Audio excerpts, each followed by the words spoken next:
You are listening to WOOP-LP, Cleveland, Tennessee. WOOP FM is a broadcasting service of the Traditional Music Resource Center, and we play America's original music.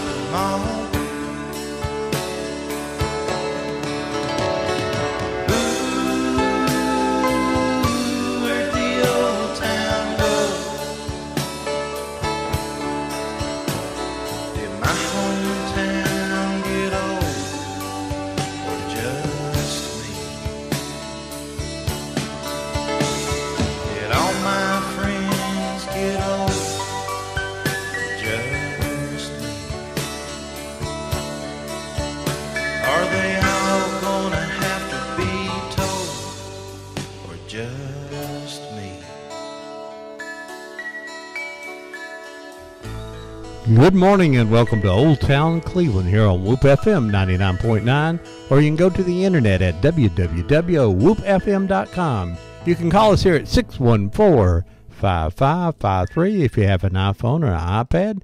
We do have an app. Just go to woopfm.com and download your app. And welcome my always lovely co-host. She hadn't been here in a couple of weeks. She's had other activities, but she's here and back today. Debbie Moore, good morning. I've been missing in action. Today is May the 11th, 2013, but it's kind of feeling like Friday the 13th, isn't it, Ron? It could be. My computer is not working this morning. My phone is almost dead, and we have no guests yet. But they're coming up from Lakeview, Ringgold area, and so maybe they'll be here in a few minutes. It's a come on and get happy. It's Lake Winnepesaukee Day. Right, yeah. And we're expecting Buddy Rhodes, and we hope that he can make it this morning. I was down in Georgia last week. You know what it does a lot of in Georgia? Rain. It was like Forrest Gump rain. It was raining up.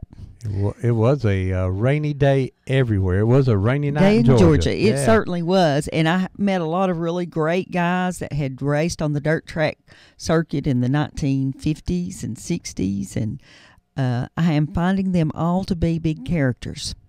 Yes, I think so. And we've heard some really great stories. I won't tell this story, but there were two guys who almost raced at the Cleveland Speedway. And we're going to go over to Georgia and record their story of them. They almost made it in Cleveland. You guys are going to really enjoy that one. That's a good story. So we're putting together a little documentary that we're hoping to release in the spring of 2014 about racers and record drivers and track workers and all the fans. So you guys need to contact us with your stories and your pictures and your videos and your movies. Good morning. You're live on Old Town Cleveland. Good morning, Ron Deb. How you doing? I'm doing great, Bullet. Glad to hear you're back, Miss Deb. Okay. I've had a busy couple of weeks on Saturdays and other days too. I know you have. I just want to send my condolences out to Danny Carden family.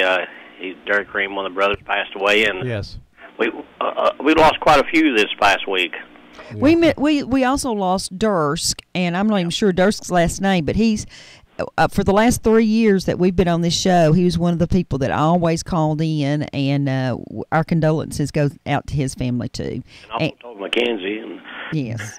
But I guess it's their time, and but Carden boy, I didn't really know him. My brother knew them, and I told him I'd get on here and say something about it, and. As soon as your guest comes, I'm going to try to call back in because I've got a couple of things that chums enjoy about Lake Winnepesaukee. Okay, well, sounds good. If they don't show up, we'll talk about it anyway. Yeah, that's right. All right. Thank you. Thank you, Bullet. We'll see you. Bye-bye. I want to thank everybody that came out Thursday night. We have had a very busy history sort of week. Go ahead, Deb. Okay, Ron's over here punching all the buttons on the control panel. I wasn't sure I was on the air. But Thursday night we did a viewing of the Caney Creek documentary at the Museum Center. And first of all, the Museum Center staff is fabulous. And they helped us set up, and everything went really well. And we had a medium-sized crowd. They said it was a large crowd for Thursday nights, but we appreciate everybody that came out. But I tell you all that to tell you this, that we sold out of books and DVDs on Friday morning at the Museum Center. And I have now restocked their supply. And I understand a lot of people are coming in and getting those for Mother's Day. Well, great So idea. if you want that or the Confederate Voices book, they are now at the Museum Center in the gift shop, and I believe they close about 2 o'clock on Saturday, so you need to get on down there this morning and get that. Yeah, if any family likes history. And then if you live up in the upper part of above the mountain, or that's it's East Polk County. You got to get that politically correct now. It's East Polk County and West Polk County, not above the mountain. Which is what we grew up with. Above the mountain for all of us folks. It's Copper Hill. In their museum there, they have the DVDs. Matter of fact, they sold out in 1 week, and we restocked them last week. We doubled their size of their order, so that's really pleasing to do that. And I would like to thank Ken Rush from the Ducktown Basin Museum. Come down, and people said that was one of the best shows that Old Town Cleveland's had in a long time, and I agree. It was really great. Ken he had great stories, and it's such an amazing area for us old timers, I'd call us now, that remember when it was just looked like nothing there. Not the surface of the moon, but Mars or something. So that's great. Also, if you missed last week's show or the shows before that, since 1st of March, our programs are now archived on the Whoop FM site. What you'll do is go to whoopfm.com, and then you'll see a tab up in the upper part in the center. It says Archives. Click on that, and it says View All Archives. And then you can go through there and you just click on the program you want to watch, and it's done by dates. And so we have all those on there, just like this one will be on. It takes about 4 or 5 days after we do it for it to come on, so you can catch up if there was some program you would like. And we thank Lisa for making that happen. I believe she's the one that's doing that. Okay, I've got a question for our listeners before we start on Lake Winnie. Doe tells me that's a lie right there. Okay, go ahead. There goes that story. Doe tells me when he was a boy that his daddy would take him to the Cleveland Speedway. And down in the pits, there was a drunk monkey. And I want to know if anybody else remembers that drunk monkey or might have a picture of that monkey. Or if you knew the monkey intimately and provided it alcohol, we'd like to talk to you too. He said, you've got to find a picture of that monkey. And I said, I've never heard that story, but not denying it. There may have been some drunks in the pits that looked like monkeys or acted like monkeys. I don't know if they were or not, but I wish y'all could have seen Ron's face when I started telling that story. He's looking at me like, yeah, all right. Well, it's come from Doe, and I already said, oh, well, we're in trouble already. But today we're going to talk about Lake Winnepesaukah, whether our guests make it or not. I hope they're on their way here. But Lake Winnepesaukah is a little carnival, little amusement park. It was the biggest place in the world when I was a kid. Oh, wasn't it? It's in Lakeview, Georgia. Actually, you go down, go to East Ridge and take a left. Mm-hmm. And it's right across the hill, right down into Georgia. I mean, literally just across the line down there. I think their mailing address is actually Ringo, but they are from Lakeview, Georgia. And it's been there since 1925, I believe, was when the park actually opened. And it was, what was the name of the people? Dixon. The Dixon. Carl Dixon family. And if you go to the boat chute, there's a house there under the boat chute, which is, if I'm not mistaken, is one of the oldest, or if not the oldest, water mill type ride in the country. It was the first, and it's now one of the oldest in the country. So and the oldest living member of that family still lives there under the boat chute. Yeah, she lives in a house there. So imagine what that sounds like I guess it sounds like money to her. Yeah, well, it sure does. Yeah, so luckily it's just in the summertime. She gets to rest in the winter, or maybe she goes somewhere else during the winter. So that's really a historic area. I recall reading about the troops during the Civil War camping there, which would be a fabulous place to camp because they had all that fresh water. I remember now there's dozens of springs that feed that. You know, of course, it was Cherokee land long before. And I think that probably it was a place not only was where the Cherokee lived, but it was one of those areas where they gathered before they left the area. And quite a beautiful place. Yeah, and the troops came through there to do that for water. I mean, that was the main thing. And of course, anytime you had good fresh water, that's where you would see people. And of course, that's why Bradley County had a lot of native Indians here, and then the settlers came here. Right here in downtown Cleveland, we have Spring Street. There are springs along that area, and there, of course, Blue Springs and Water Level, and there's all kind of places that. Well, our name was Amuchi prior to the removal. This was the Amuchi district, and that means the place of the water. And which I think maybe actually it was probably translated later to Spring Place, as in Spring Place, Georgia, but it was called it was the place of water. And of course, down in the McDonald area, there are mineral springs. Of course, there's an area called Mineral Springs, and I would really like to get somebody on the show that's familiar with all of those springs and the resorts that used to be down there. We had huge resorts here in Bradley County.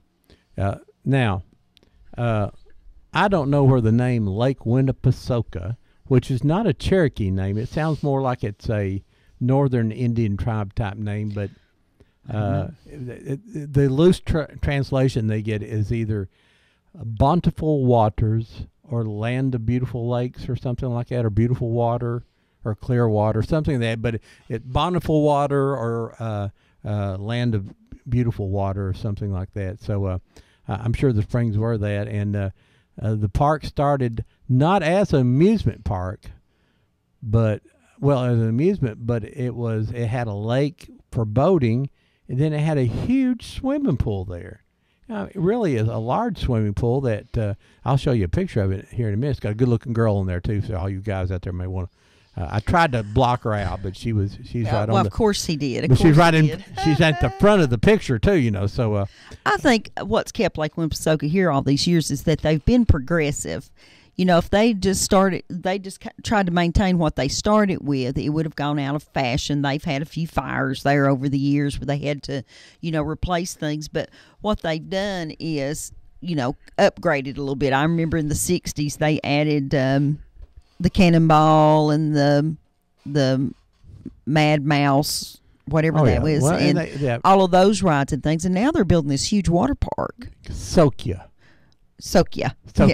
At Lake Winnepesaukah. Is Soka. Yeah. Just not Sokia, just Soka. That's pretty good. And it's about a 5 acre with a lazy acre, then the slides and all that kind of stuff. And right now they have open May 27th, 28th, the weekend before Memorial Day, which we're 2 weeks away. Right. So they're supposed to be opening that up pretty soon. So hopefully that will be a big success for them. I don't know what the ticket structure will be on that, whether it is. And I have no idea. And I think Lake Winnepesaukah also went to that one price, and you get to ride all you want to. Yeah, I used think to so. be Tickets. You bought tickets, and now it's a one price all. But my mind went blank. Which not if you're on the internet now, you'll see the big swimming area. I mean, it was huge. Now, I do not remember the swimming pool No, it was area. gone time we would. So anybody that remembers that, I want you to call us at 614-5553 and tell us about going swimming down there. By the time I remember that they had already put the carousel, which is one of their oldest rides down there. Not that it's been there that long. It's a 1916. 1912, I believe. Something like that. It's made by the Philadelphia Toboggan Company, which made rides, and it was taken down from somewhere and moved down there, which is just and it's considered like one of the. It's number 14 made by the company or something. And it's gorgeous. Yeah. Good morning. You're live on Old Town Cleveland. Hello there. Hey. Hello. This is Bernice. Hey, Bernice. My husband is at the farmer's market. He's got mustard greens, turnip greens, spinach, onions, lettuce, tomatoes, all kinds of plants. Okay, well, now tell me which farmer's market. At Peerless Road, darling. On Peerless Road, Yeah. and he has plants. And how long will they be open, until everything's gone or a certain time? It's open to about 12 or 12:30. Okay. He's got some strawberries too, honey. Oh, fresh yum. strawberries. Yum. All Thanks, right. Miss Bernice. Well, I won't tell you something else. Go ahead. Go ahead. I enjoy the program. Well, thank you you. so much. Bless every mother on Mother's Day. Amen on that one. Did you ever go to Lake Winnepesaukah? I love Lake Winnepesaukah. I'm 82, but I can still ride them things. When was the last? Did you go? But I'm going back. When was you down there as a little girl? Yeah. Took my little girls down there. And I won't tell you something else about Whoop. All right. Sunday is a special day. It's all gospel. Oh, yes, ma'am. Isn't that great? It is wonderful, Ron. I like that. Love you guys. I am C-Cat's sister-in-law. I'm Elizabeth's sister. Oh. Yeah.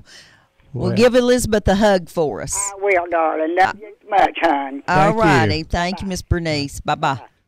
If for you folks who are maybe first-time listeners, on Sunday we have all-day gospel music, and it's you'll hear a little, not as much of the modern stuff, but you'll hear the old Southern gospel quartets and some bluegrass, and it just reminds you of church. Church. Reminds you of church. Good morning. You're live on Old Town Cleveland. I'll go ahead and get the ball rolling. Go ahead. Do you just know when that swimming pool was first there? Do you just have a date on that?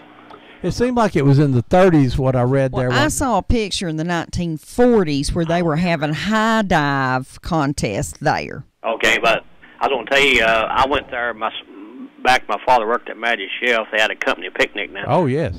And we got to ride everything we wanted to free. Mm-hmm. And but what I was going to tell you a while ago was, you know the boat shoot. Yes. Yes. That was when I took my first date there back in '67, and I got my face slapped. See, I was playing a prank on her. I was saying that if you go through the boat chute, you got to be careful. There's snakes on the walls there. Yeah. And so I used to reach around her and touched her, and she slapped me right in the face. And I think that was my last date with her too. First and last. Okay. Yeah, but I haven't been there in a while now. But I used to go back in the '60s, and it's changed a little bit since then. Well, what amazed me is, and I too went with the Magic Chef, and that's probably the only way our family was able to afford to go. I do not recall. I think I might have went with one school group before that, but I remember going with Magic Chef, and they'd have all that good barbecue and stuff, and you could ride everything for free. Yeah. It was a good time. It's some good memories. Back then, wasn't it? Yeah. Hey, Bullet, that's the reason I dated Deb back in those days, because she got to go Lake Wimsoka free. And he was after that free barbecue. That's right. That was a good time back then, wasn't it? That's right. And I used to remember the one ride I would never ride was the Ferris wheel. And that just something about being, how they'd stop you at the top and then you had to let you off. That scared me. Now, you go down there and look at it now and you go like, that thing's only 4 foot tall now.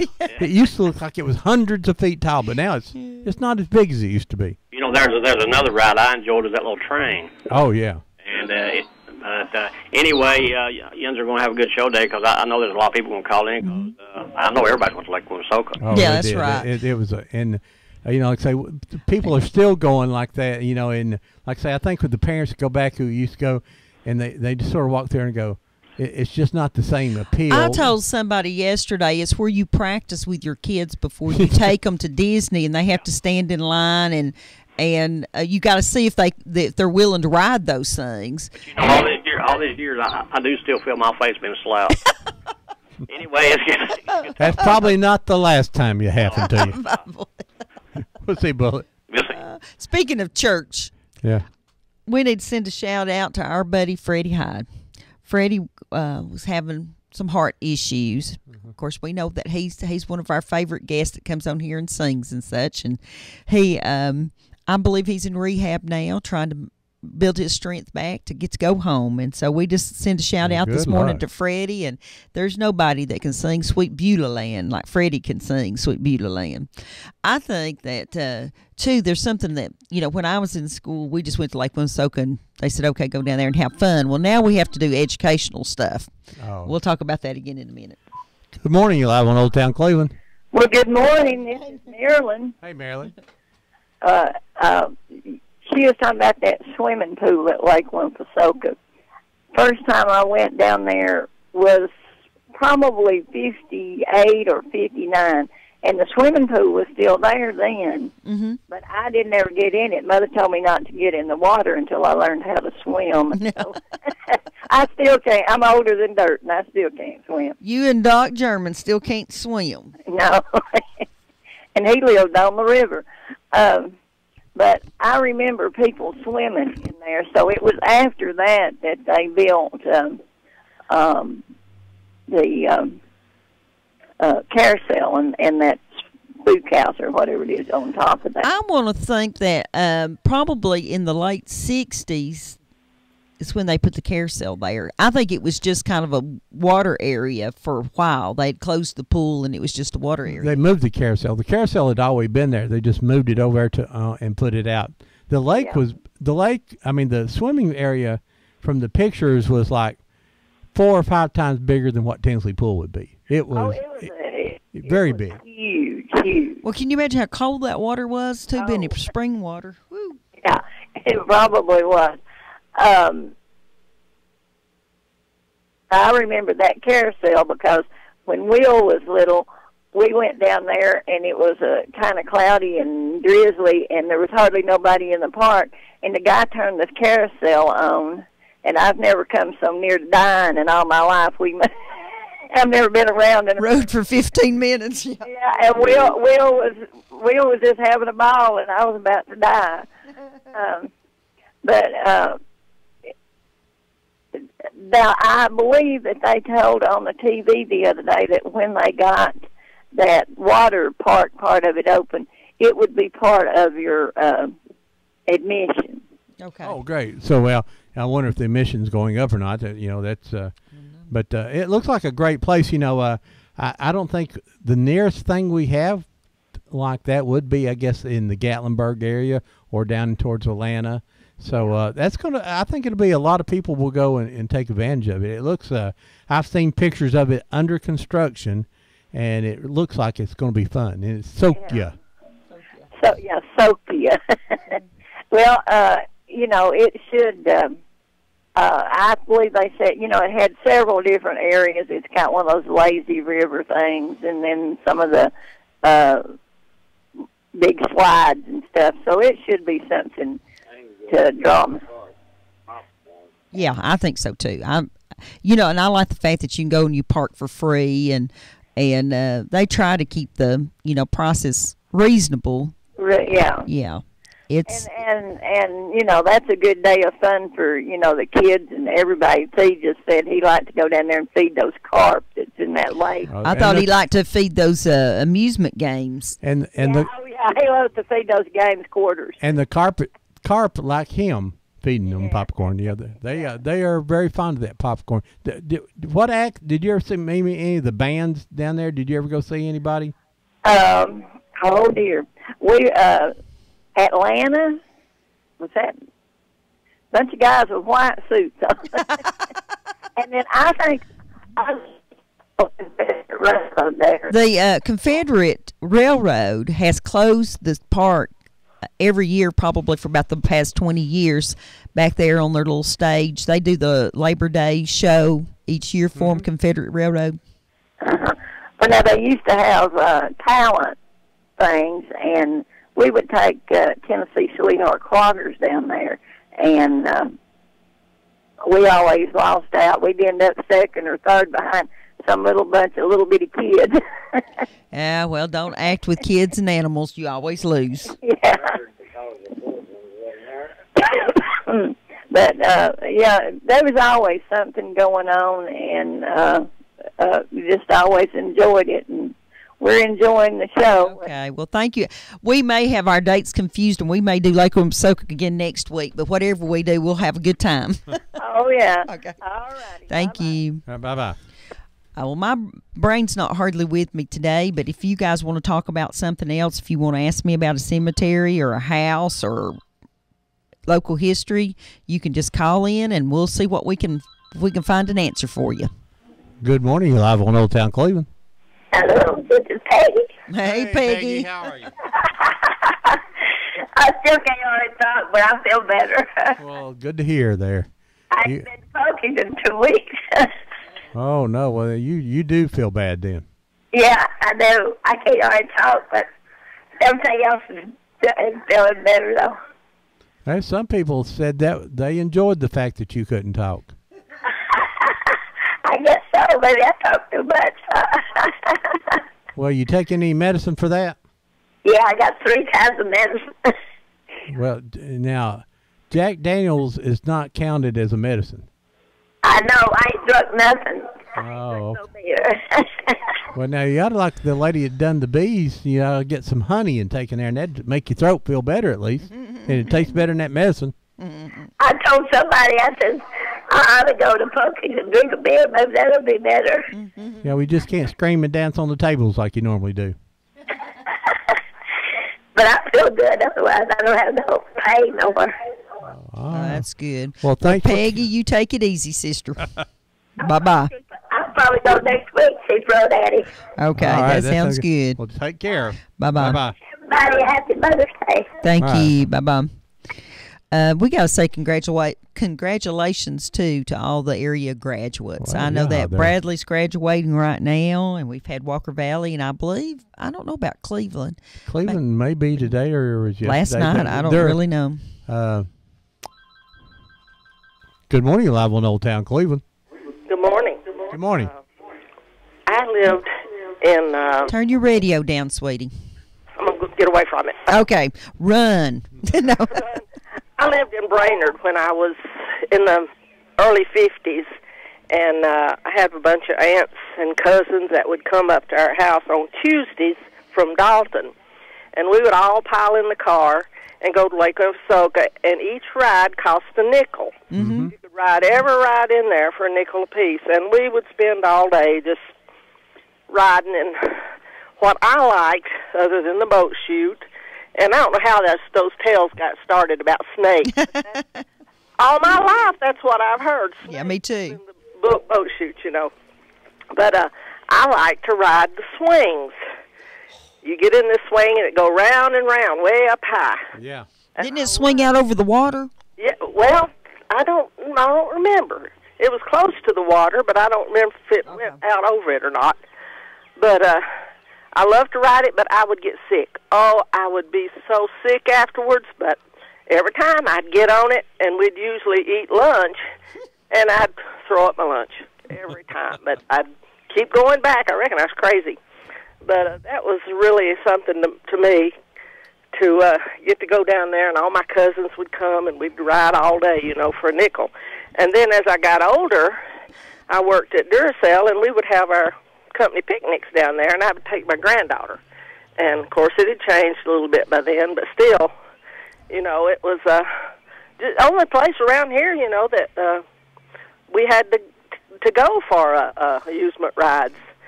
But That's true. I haven't been back in years. I need to. Well, you need to go back. It Has the same feel. it'll look different to you. You know, it won't. You know, as we get older, But now I remember when the Cannonball opened, we went down right after the Cannonball opened, and me and my great uncle Charles Farmer rode it. Charles probably listening. And we come back in, and I ran down the thing, and said, "Let's do it again." And Charles walked down and leaned up against the post and had to get a cigarette out, and somebody else had to light it for him. I'll never forget the look on Charles's face. He was sort of, he was just shaking all over. So, but you know, back then, back in the 50s, and I don't know, you know, the rides weren't anywhere like, you know, what they are nowadays. right.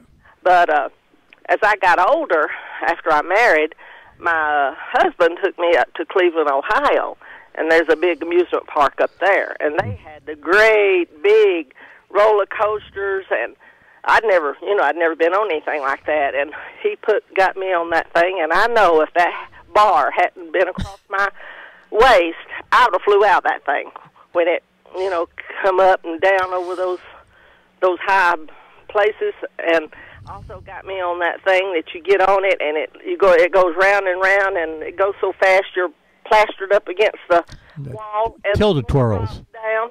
Tilted twirls. Or I don't know something. what it was, but I thought the thing had malfunctioned. I didn't know it's supposed to do that. And I told him, I said, if I get off this thing alive, I will never. And I haven't. I've never got on a ride like that again. It just. Ron's just put up a picture of Lake Winnebago, probably in the early '60s, and you see the Ferris wheel. And right behind it, you do see the carousel. I don't recall the carousel being there. It had just a tent top to it. I can't remember. I know I used to ride it, but I can't remember what it But now, what amazes me about the picture is almost every woman in the picture has on like a cotton sleeveless dress. You know, those dresses like everybody wore. Yeah. Now, I do see some knee-length shorts, but everybody looks fairly dressed up to go to Lake Wimsocka. As I say, we went in the mid to early 50s. That's the first time I remember going there. And it was just an awesome place to go to, especially for kids. That's right. And it was safe, you know, and it was just a good place to go. Now, I didn't ever go to see any of the performers. People would say, oh, I went to see Conway Twitty, or I went to see, you know, so-and-so and so-and-so. I never did do that. Of course, I left this area when I was 16. I got married and moved off, but a lot of people do remember going down there and seeing well-established stars now, but I guess they were just starting out then, you know. They had to get their name out in the public. But I think a lot of, you know, local, well, not local, but a lot of... Now, when you were a little girl, was the train there? Has the train always been there? Yeah, when I was there in the 50s, it was there. You just rode around the park. And I don't remember if it cost anything to ride it or not. I know, like I said, it cost. I don't think it did. I think you just could get on the train. Yeah. And I remember the swimming pool. Of course, I never went in the swimming pool. I remember the carp. Everybody always wanted to feed the carp, you know, popcorn. Big old fish. Okay, when you went there as a little girl, was the chairlift there that went across the lake? I don't remember. Okay. I think the chairlift and the paddle boats have been part of it for a long time, but now... Yeah, I remember the paddle boats. I posted a picture this morning on the internet, on Facebook, from the 1940s when they were having speedboat races on that lake, and the chairlift was not there then because it was just an open lake. Mm-hmm. Oh, another thing I wanted to tell you about. Incidentally, this is Linda. I saw you the other day. Okay. Stores. We were shopping. She came in to shop. She was buying Candy Creek from me. Yeah. Anyway.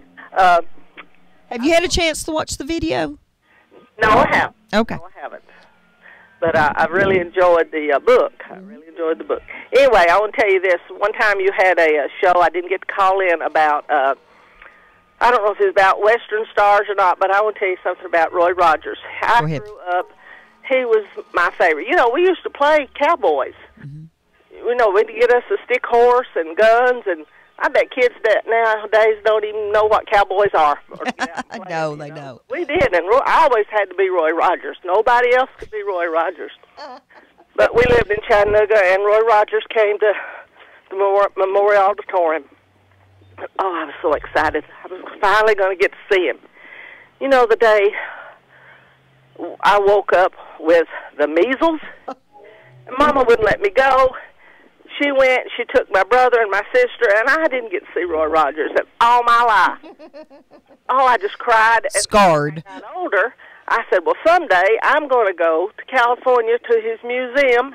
I'm going to see him. Well, first thing I know, he died. They moved the museum to Bronson, Missouri. Now they've even taken that away, so all my life. Still waiting to see Roy Rogers. Well, I'll tell you a very interesting story. You know, they closed his museum about 2 years ago. Yeah. And there was a local gentleman tried to buy Trigger. Yeah, I heard that. Yeah, I think the bid went for, a few more dollars than he was. $250,000, and some radio station bought it for $260,000. Yeah. So. You know, that's something. As a child, I guess he was just he was a role model. Mm-hmm. Oh yeah. Kids don't have that nowadays. Not that kind of role model anyway. He was a good guy. What always got me about the Roy Rogers things was it was always, you know, they're out riding and shooting. Then there was always someone driving a station wagon. I go, how did this station wagon get in here? I don't know. Well, that was Pat Brady. Yeah. He always had the Woody type station wagon. Yeah. But those years are gone, and I hate that my kids didn't know Roy Rogers, you know. Of course, you can buy some of the old DVDs now, or they made the movies into DVDs. We watched the original Zorro last night, and I'm afraid they might be like Zorro, is that they just don't have the same impact when you watch them now. Yeah. Well, you've learned that, that's not the way life was. I mean, it was a guy with a white hat and a black hat, and the good guy, saved the day. That's not the way life was, but still, it intrigued us as youngsters. I know it did me. Well, I'll let you guys go. Enjoy the program. All right. Thank you, Linda. It was good to meet you yesterday. Bye-bye. Bye-bye. That's true. Now, her kids will never know about Roy Rogers, but she'll never know about Iron Man and Pikachus and all the other things. Well, hey, the phones are active. Good morning. You're live on Old Town Cleveland. Good morning. You're live on Old Town Cleveland. Hello. I was noticing your picture there of the bumping car. Hey, Neil. Guess where I'm the first graduating class of Cleveland High School in 1967. Mm-hmm. That's where our big senior trip was. To Lake Winnepesaukah? Lake Winnepesaukah. just to show you how things have changed. Now they go to Bahamas and things. Well, like I say, just to show you how things have changed. But had you been there before that, Neil? Lord, yes. Okay. Kids and everything always had a big time. If you went there, you were going to have fun. Now, I may regret this. How do those bumper cars work, Neil? I really don't know. I asked Neil a question he does not know. The power comes from the ceiling. That used to scare me to death when I was little to see those sparks flying off that ceiling. Well, okay. Well, I'm sure they've got an electric motor, kind of like the old, I'm assuming, because I don't know, but I'm assuming maybe kind of like the old street cars. I'm sure they've got electric motors in them, and they're getting the current is provided from the ceiling somehow on down into the little old car. Now, do you see, for those of you who can't see it, there's three people bumping into each other. The man has on a dress hat like all the men used to wear. And there's a young man that's got on looks like a pair of khaki pants and a white shirt and a sweater. Then again, we go back to when people dressed up to come to these places, and you can see people standing outside looking in, and the men have on neckties. Yeah, but it was always a good time. We'd always go to the fair in Chattanooga too. Mm-hmm. Oh yeah. I never went to that. So was it huge? Yeah. It's they had rides and so forth and everything too, but Lake Winnie was always fun. Question about Caney Creek. Okay. At the Walker Valley viewing, you mentioned a house over on the Wildwood Avenue or near Wildwood Avenue. Is it the house? It's painted a kind of a butterscotch yellowish whatever, and it's right on Wildwood. I think just before you get to Tom Jones car lot. Well, I'm suspicious about that house, but the one we're talking about, you turn on Crescent Lane or Crescent Drive. Off Dalton Pike. Turn off Dalton Pike. So it's further down. Yeah. It's a little bit further down, and it's it's closer to Doss's Motors, and you turn. And it's going to be immediately on the right. It's immediately on the right, kind of in the curve. Yeah. I think they have a cap ramp on it now, and they have no idea that we keep talking about their house, so they're probably wondering why people are driving by slowly looking at it. But for those of you who don't know what Neil's talking about, some of those houses at Caney Creek were disassembled and put back together. One of them is in Athens, downtown Athens, and it's in gorgeous condition. And then the one over on right off Dalton Pike is in good condition on Crescent Drive. And then there's one, it's probably the fourth house down outside the back gates of Bradley High School on the left going out of town.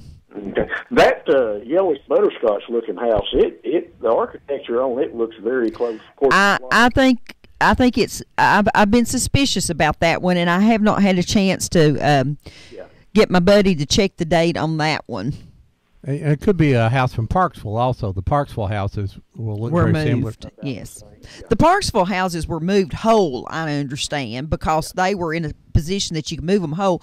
Caney Creeks were taken apart like Legos and put back together. And in the video, I say, when I'm talking about the hotel, I say, I don't know what happened to that big building. But shortly after we released it, I read where that wood was taken to Blue Ridge, Georgia, and it built a cafeteria for one of the schools up there, okay. Which means it's probably not still standing now. Yeah. But so that was quite a bit of wood and stuff. Everybody recycled stuff then. Yeah. Neil, what did you think about the reunion down in Georgia the other day, other than it was wet? Well, what do you think I thought about it? I think you was like a little boy in a candy shop. Yeah. Like I told you when I got there, I got about it until I was listening to Ron Saturday. That was about 11:17, and on the way down there, I couldn't believe am I doing? You know, like I told you, I skied half the way down there. I've never seen that much water on the road. It was a little damp. I was, and my insides of my car, even though it didn't actually rain in, was still wet where we put that wet stuff in it the other day. Yeah. And I know that it was kind of fun talking to all those guys. Yeah. And it's tough recording them because the tent made a lot of noise when the rain hit it. I don't doubt it. So we don't know if we'll be able to save any of the things that we got, but we know where to find them at now. You know. Yeah. Did you talk to the older guy named Charlie? Charlie Nancy, yeah. Yeah. Well, Charlie told me that when they first started racing, they didn't have any kind of safety equipment, and that the Peach Bowl required that you wear a helmet. And so all he had was a kid's aviator helmet, and then one of those guys that did the civil defense bomb raid helmet, and they sewed them together. And that was his helmet, and he's going around through there, and somebody bumped him, and he turns over. Well, that homemade top part of that helmet popped off and rolled across the track, and everybody thought his head had been knocked off. Yeah, yeah. About all they do, they might put a lap belt in, and then they would tie the door shut with a leather strap or belt. They wouldn't even weld it up. I think that's going to be one of the sections of our documentary. We're going to talk about the safety issues, because basically those guys were out there. They had no windows in those cars, and they had on a lap belt. Yeah, that's about it. That's about it. And Neil, I don't know if you heard earlier or not, we do have a story of two guys who almost raced at the Cleveland Speedway. It's going to be a good one. And Neil, when I heard it, I said we're driving about 2 hours in Georgia to get the story. Two older guys are going to sit and tell, which I understand are both a hoot. Yep. One of them's last name is McGee, if that tells you anything. On May the 25th over in Dawsonville, they're going to have the Moonshine Days. And of course, NASCAR museum will be open that day too, and the museum the place that makes the moonshine will be open. And I understand that a lot of big racers come in there too to participate in that. Yeah, I've never been to that. I've heard about it, but I've never been over there. So, good deal. Well, thank you, Neil. All right. Always. Bye-bye. You're listening to Whoop FM 99.9 here on. No, you're listening to Old Town Cleveland here on Whoop FM 99.9. I get that backward, didn't I? Or you can go to the internet. Last week I said the interstate. Now that's stuck in my mind. You can go to the internet at www.whoopfm.com. You can call us here at 614-5553. Today we're talking about Lake Winnepesaukah. And if you have any of your favorite stories, please call us. Good morning. You're live on Old Town Cleveland. Ron, one more thing for I'm fixing to head up to Veteran Cemetery to put up Lynn Lawson's marker. Okay. My brother said he actually met an actor down there. His name is Jason Walton. You remember him? What did he do? He played on the Waltons. He was Jason. Oh, okay. He got talked to him for a while there because he was taking a break, and he was talking to him about them other cast members, and it was a real honor for him to do that. And he sure is. signed his autograph for him, son. Well, great. That's Lake Winnepesaukah had a lot of. It was a big entertainment thing, and like you, Bullet, you and I, and your brother, and a lot of people listen to the show. That was the big entertainment for us. When Bob Brandy come to town, we were all excited, or we got to go to Lake Winnepesaukah. Yeah, and his wife was with him. She was one that played on Waltons right there with him at the last. She was that black-headed girl. She was with him there, and he was quite a singer, but I don't know whatever happened to him. I hadn't heard nothing about him anymore. Oh, I couldn't tell you. I don't know. I enjoy. As a matter of fact, there's a lot of acts I've seen there, but I just can't remember because I guess my age is getting to me. Yep, I think that's probably. You've been smacked too many times. Yeah, I've been smacked too many times. That's it. Knock the brain cells loose. Yeah, good talking to you. All right, bye-bye. Hey, if you went to Lake Winnepesaukah or you have a Lake Winnepesaukah story, about 2.5 years ago, the Lake Winnie people came in and we did a show with them then, and we talked about the snakes in the boat chute, and There is Sure no. does. There really no snakes in the And water Grandma down wouldn't there. live there if there were. So. That's right. Good morning. You're live on Old Town Cleveland. Hey, Ron. Hey. Glad to get into you there. Right. Hey, today's food drive day, remember? That's right. And Go ahead and tell our listeners all about it. Excuse me? Go ahead and tell the listeners what they can do to participate. Okay, yeah, they can put their food out at the mailbox and hang it where they can get it without getting out. Or if you'd like, you can bring it to the post office and drive around to the back and drop it off there. Matter of fact, when we left home today, some of our neighbors had theirs already out hanging on their mailbox. Hey, that's great, Debbie. All righty. this is a national event, right? They're doing this nationwide, aren't they? I think so. Yeah, it's a nationwide thing, but all that food stays here locally, right? Oh, yeah, the food here stays local, yes. Yeah, it goes to these churches here, then the churches distribute it out. So if people in Polk County are listening, or in Hamilton County or McMinn County, same thing. Go there, hang your food out, and they'll go to your local postman will pick it up. And we're so happy we still have local postmen. Absolutely. Absolutely, hats off to them. Yes, it's been a I know a bit trying time for the Postal Service, and I hope America wakes up and makes sure you guys hang around. Yes, sir. Yeah, yes, sir. I mean, we can't do it without them, and we can't do it without the post. That's right. I agree with you. It's all working together. That's right. So if you hear any more nonsense about this stuff, about them going to close post office thing, call your congressman. Yes, sir. Let them know. Yes, sir. And put out food today, or bring some by up there. This is a great cause. Thank you so much for doing it. Thank you for reminding us this morning. I had a note to do that, and I lost my note. We're all human, ain't we? Yeah, we sure are. Thank you so much. Bye-bye. Thank you. All right, bye-bye. Yesterday, I escorted a second grade class to Rock City, which is another place that we probably need to get to come on, because yeah. Rock City, and wow, it looked fabulous yesterday. But on the way up the mountain, one of the little boys pointed out to me that all the rocks on the side of the road were made of stone on Lookout Mountain. He has there's some teacher that's taught him some really good things there. Good morning. You're live on Old Town Cleveland. Good morning. Good morning. Good morning. Let me get my radio turned off here. That's right. If I can figure out how to. Actually, I'm listening on the computer, and I'm trying to figure out how to make it work. Well, good. You seeing our pictures? Beg your pardon? Can you see the pictures that we put up? I can. Let's see. Oh, yeah.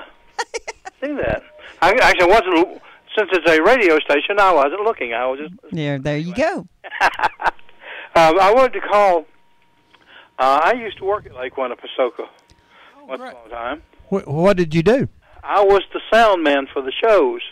Oh, that's great. So, who is this? My name is Stan Beaver. Oh, hey, Stan. How are you, sir? Doing good. I know who Stan Beaver is. You do? Well, now, is your dad Leon? Yeah. I've got a poster with your dad's name on it. Yeah, you had posted it on the Facebook, yeah. Online somewhere, and my son found it and copied it and showed it to me. Yeah, I know. And you're in the Rockabilly Hall of Fame too, aren't you, Stan? Well, I am famous down there, ain't I? Oh yeah, Stan, you are.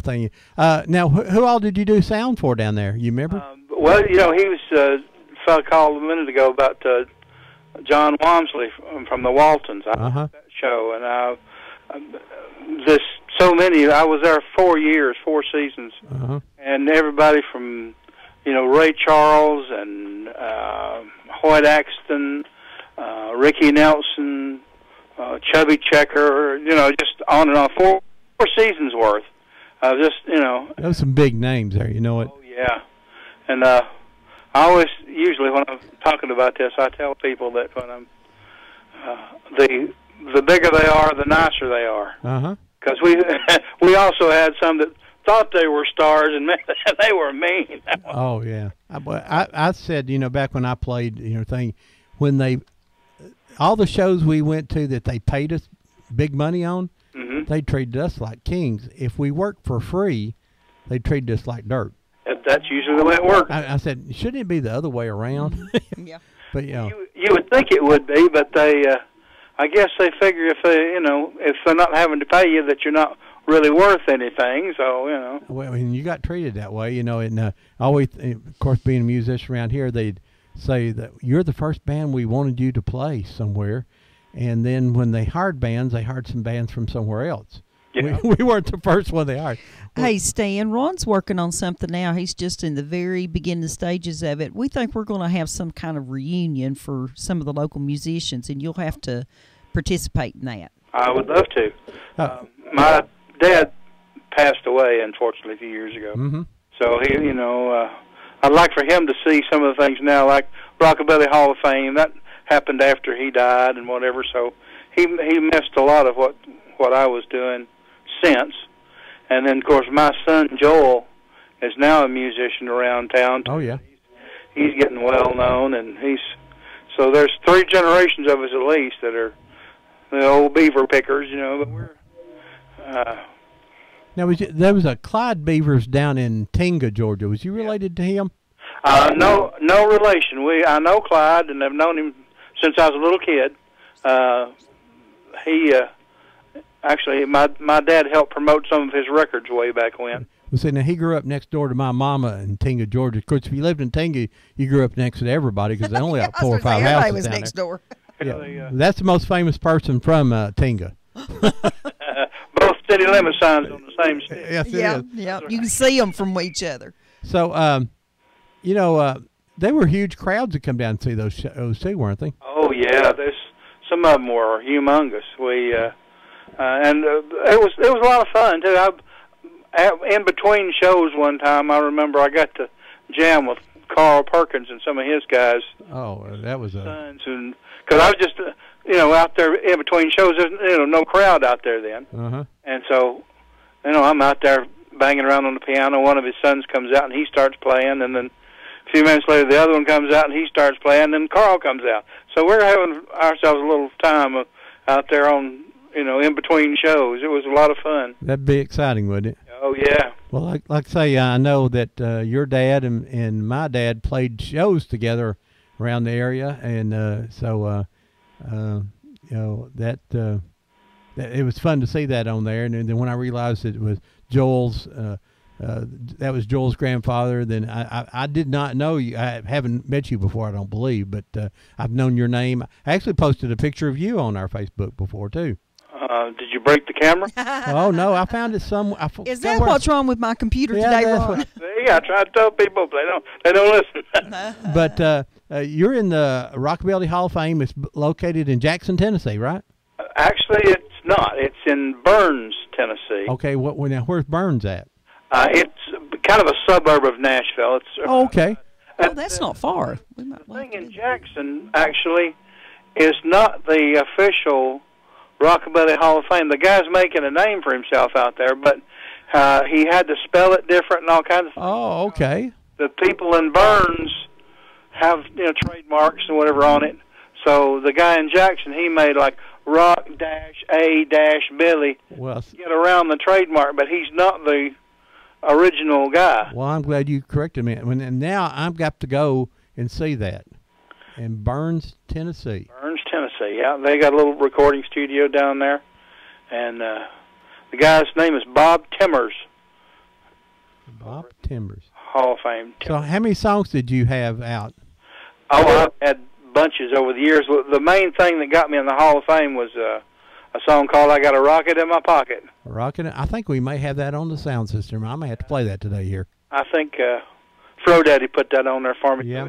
On there. Well, I'm so glad that you called in, too, and we may have to get you in here and just do a whole show one day, and you bring your guitar and play some for us. Well, we could do that.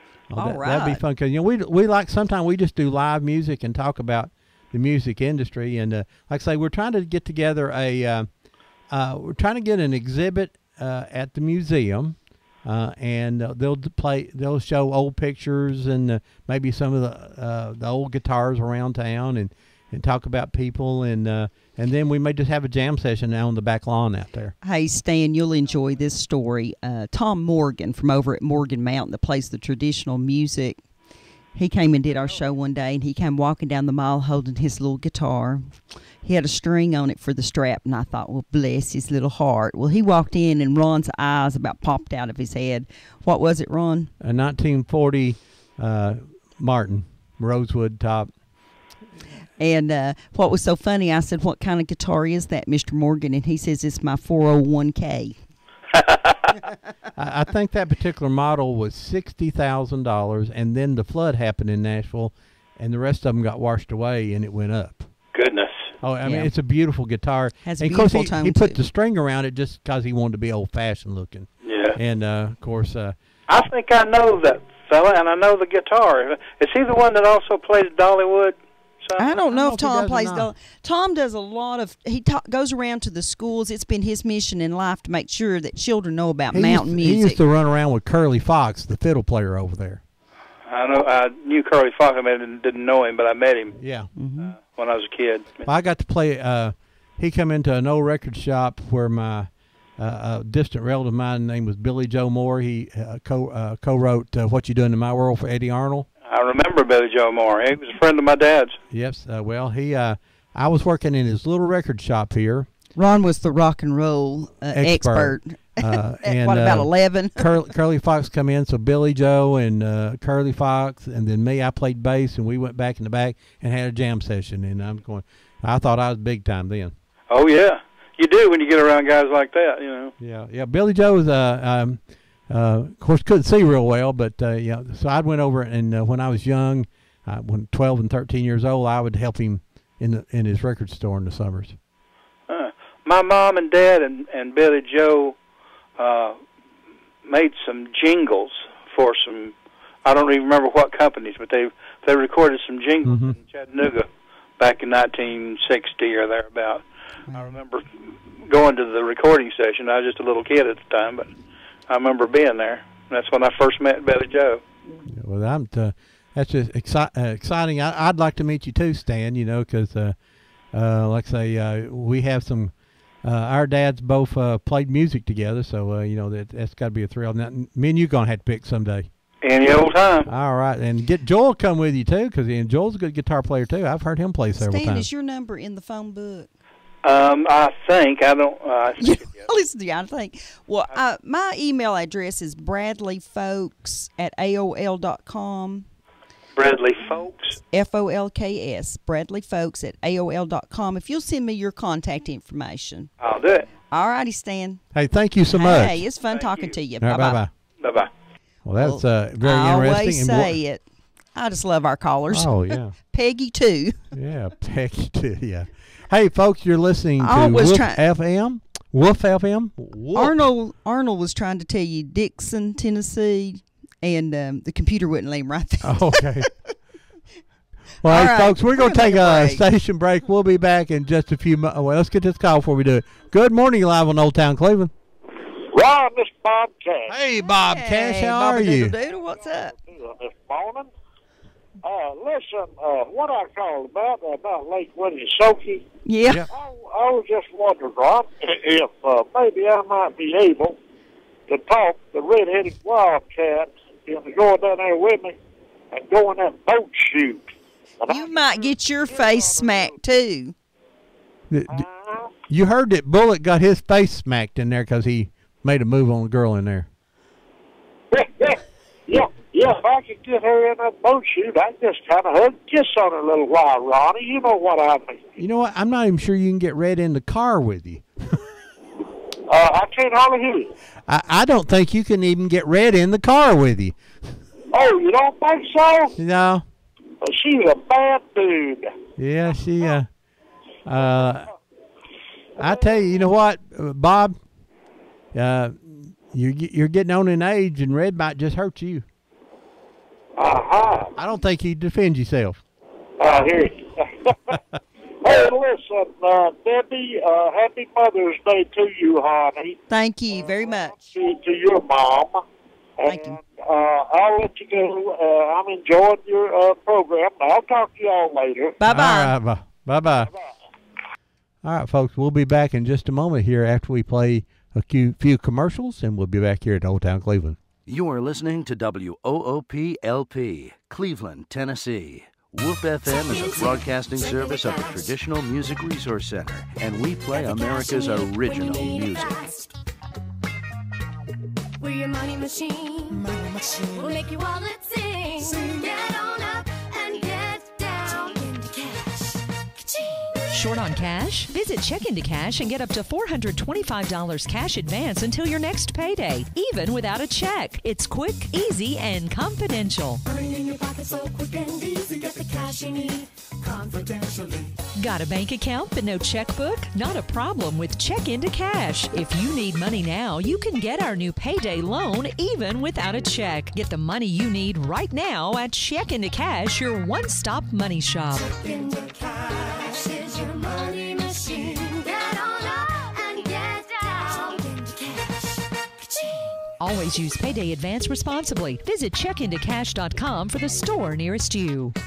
Debbie Moore, co-host of Whoop's Old Town Cleveland, has released a regional history book, Confederate Voices. The book is available at the Red Ribbon, the Museum Center at Five Points, and at www.oldtowncleveland.com. And be sure to tune in every Saturday morning at 10 for Old Town Cleveland, right here on Whoop FM. When you buy or sell or pawn, you can't go wrong at U.S. Money Shops. when money's tight, you'll be alright. Relief's inside at U.S. Money Shops. Hey, Glenn here from U.S. Money Shops. If you're looking for extra cash, whether it's $50, $500, or even $50,000, then U.S. Money Shops just may be the place for you. We're a pawn shop like no other. Buy, sell, pawn, we do it all. Pawn with us. We'll earn your trust. Sell to us without any fuss. Buy from us. You can rely on us. U.S. Money Shops offers the best selection of electronics, tools, firearms, jewelry, and more. You name it, we got it. So when you need cash or want a deal, visit U.S. Money Shops, the best pawn shop in town. And remember, we cash all checks and buy gift cards. Now with several locations to serve you. Visit U.S. Money Shops today for the best deal around. Buy or sell or pawn today. The better way at U.S. Money Shops. Visit usmoneyshops.com for the store nearest you. Wheeler Technologies has moved. Visit them at their new location at 490 Grove Avenue Southwest next to Bradley Rentals. Same great folks, same great service with a better location to serve you. Call Wheeler Technologies for voice, data, and security needs at 664-TECH. That's 664-8324. And remember, depend on Wheeler Technologies for the current time and temperature every day at 476-1111. Tennessee Alarm Contractor C1750. Better sleep can be as simple as sleeping on a better mattress. The Better Sleep Council, which Mermaid Mattress is a member of, recognizes May as Better Sleep Month. So visit Mermaid Mattress today where you can get a better mattress at a better price guaranteed. Mermaid Mattress is now a certified dealer of Sealy Posturepedic. Visit Mermaid to find the new Optimum by Sealy Posturepedic with the cooling sensation of the Opticool Gel Memory Foam. Buy now and you'll receive a $300 Sealy prepaid Visa card with the purchase of the Optimum Sealy Posturepedic. Mermaid Mattress Factory and Showroom. Where'd the old town go? They moved it all north of here in a shopping mall. Ooh, where'd the old town go? Did my hometown get old, or just me? Did all my friends get old, or just me? Are they all gonna have to be told, or just me? Welcome back to Old Town Cleveland here on Whoop FM 99.9, or you can go to the internet at www.whoopfm.com. You can call us here at 614-5553, and today is May 11th, and we're talking about Lake Winnepesaukah. I can't spell it. That's why we call it Lake Winnie. It's Lake Winnepesaukah. And the park opened around 1926 or 1927. It had been some hunting camps and things before because of all the springs, and I think it was a Green family, if maybe been Green Lakes or something like that. I've read that somewhere. Of course, I think. But we know in 1925 the Dixons owned it, right, and they both built the boat Carl chute. and Minnie Dixon, and now it's run by Adrian Rose, the granddaughter, and her family, the Rhodes family, and she is a younger girl, probably 25, 30 years old now. I have no idea. Yeah, she's a lot younger, and but she's running it now, and I think her mother's still there's involved. people who come from all over America to visit Lake Winnepesaukah because it is reminiscent of the older amusement parks that used to be all over America. And it has one thing that it's rare now. The Cannonball. The Cannonball. It's a wooden roller coaster. Built in 1967. Let's get this call here. Good morning. You're live on Old Town Cleveland. Good morning, Ron. Hey, how you doing? I want to tell you what I know about Lake Winnepesaukah. What do you tell me? Go ahead, Miss Red. I've never been there in my life, and I never want to go. Well, why not? I just never wanted to go. Oh, well, I'd like to go to that Georgia Mountain Fair that comes through. See, did you hear Bob Cash call in and say he wants to take you? I just might hurt Bob. Well, I know you would. Debbie, I'm going to ask you, what did you say they was having in Dawsonville? Oh, she's standing over. She's gone for that. In Dawsonville, they're having Moonshine Days. And when is that? When's Moonshine Days, Deb? The 25th, May 25th. Oh, Louie, I'm going up there the 19th for a family reunion. Yeah. I thought maybe that's too soon, though. Yeah, May 25th, and they're going to have a lot of the big racers there. Have you been there since they had the Moonshine still put in? No. Yeah, see, they have a Moonshine still, the Georgia NASCAR Hall of Fame. Oh, I love that. And then, Oh, you would, Red. It is absolutely fabulous. It is. And it was just like $4 to get in. And Ron and I walked through it. We didn't stop and look at anything, and we were there for like an hour and a half or and something. then the Moonshine Still is you can walk through. It's right next door. It's the Moonshine Still. It's the NASCAR Museum, and then City Hall. All in the same building. And the mayor's one of their official taste testers of the whiskey. I wonder if they'd let me taste it. They do let you do it. I mean, you don't get a big taste, and then you can buy it, but you can't buy it at the Moonshine Distillery. You have to go down the street to the liquor store.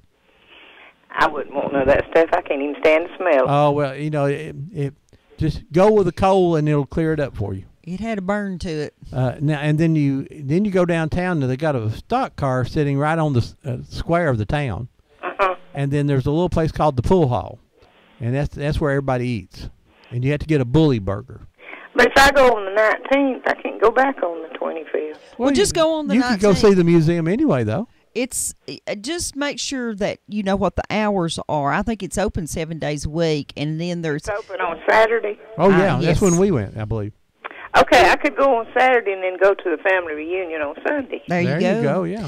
It's worth the drive over there. I think we came back some crazy way that took us a long time, but I think there's easier ways to get there, and we were real impressed. Yeah. And they have if you love to look at race cars, oh my gosh, they have them all packed in that building. And of course, Bill Elliott is going to have a lot of stuff here. Okay. All righty. I appreciate hearing about that. All right. All right. Let us know how you liked it. All right. Bye-bye. So, that's a no for Bob? I'm going to have to throw one in the river when I go to that reunion up yonder. All right. And I just don't want to hurt Bob. He is old, you know. Well, that don't matter. I mean, as long as he keeps his hands to himself. Then you don't need to go with him. Okay. Bye. Bye-bye. Ron's posted a picture now from the 40s of, I believe that's the speedboat competition, and there's standing room. I mean, just crowded as it can be all the way around the lake, and everybody dressed up with hat. The ladies have hats on, and then the pool would be across that walkway if you're looking at the top of the right. But the buildings, some of the buildings there burned. Mm-hmm. I believe in the early '60s. The like I say, the boat chute is one of the oldest boat chutes in America. It was one of the first what they call it was a really water his design, water to that mill. family. Yes. And it's original. This one's still there. And then the carousel that's there now was made in 1916. It's marked number 39 on it from the Philadelphia Toboggan Company, which was the maker of amusement rides at one time. You know, a lot of big things. So, but what a lot of people came down, and what really I think really got the park going again was the wooden roller coaster. Which was the Cannonball. And as I said earlier, as soon as it was built in 1967, I went down with the family, and my great-uncle Charles Farmer lives down here on Ocoee Street, South Ocoee Street. Been there for many, many years. We rode it, and Charles didn't fare too well when he got off. He was sort of leaning up against the railing there and had to have him a cigarette. He turned white and a little nervous. And I think the part that always... when you come back up under that shed, when you're on the Cannonball, and you're coming up out of your seat, and the shed's not too tall, and I never did quite like that feeling there.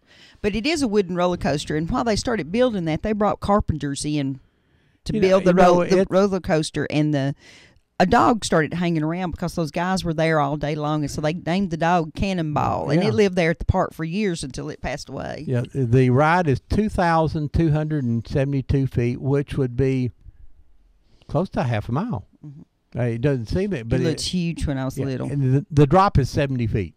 Mm-hmm. You know, it's a 70-foot drop, and of course that was the part that bothered me. The rest of the ride I could handle, but you know, like I hated having my stomach up into my throat. You know, it just felt like I was going to die every time I went through there, and I just don't ride them now. Being a bigger guy, those little handrails, you know, someone talked about, they press me down in there pretty good, you know. Of course, now they got them so they turn upside down and go sideways, and they back up, and so and let's see, there are several other rides, and then, of course, don't forget the new park opening up, Sokia, it's Sokia. I just want to add E in there.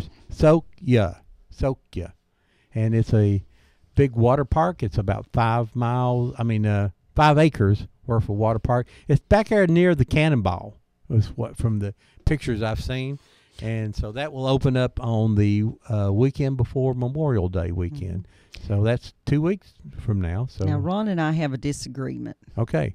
He thinks that the miniature golf at Lake Winnepesaukah is one of the oldest ones in America, and I think it's Rock City. No, it started at Lake Winnepesaukah.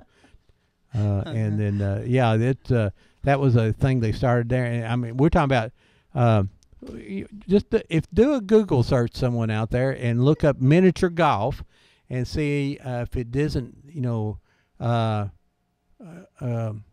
shown to be a Chattanooga area project. Or an event that started years and years ago. So you can call us here at 614-5553. We're talking about Lake Winnepesaukah, or if you have any other questions, history questions that you'd like to know.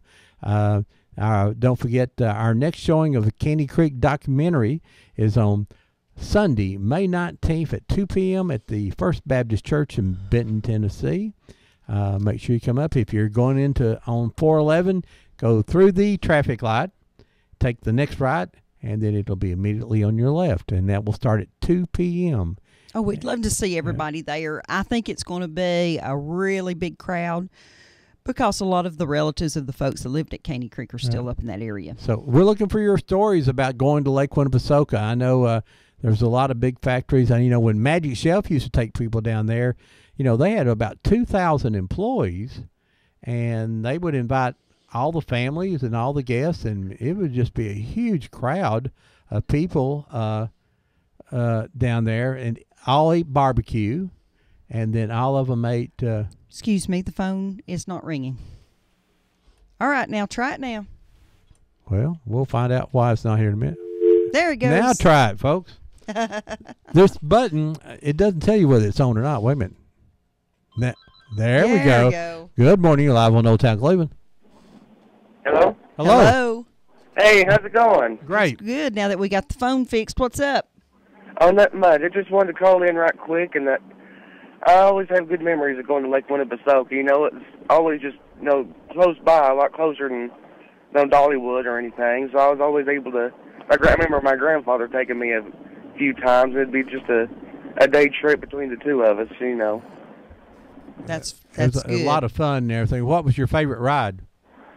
Well, when I was real young, I was always afraid of any roller coaster, but I always liked the Ferris wheel was slow enough for me to where I didn't get too riled up. But I'd say of all of them, going to the what's that water ride where you said was a 70-foot drop? Oh, that's a cannonball. The boat chute is where it's only about a 30 or 40-foot drop.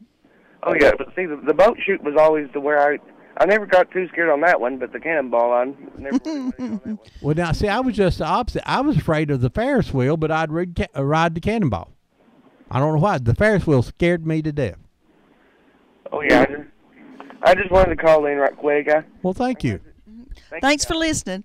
You know, the Ferris wheel, for girls like me who had hair that goes all the way down to your behind, your hair would get caught in the Ferris wheel as it was going around on the seat somehow.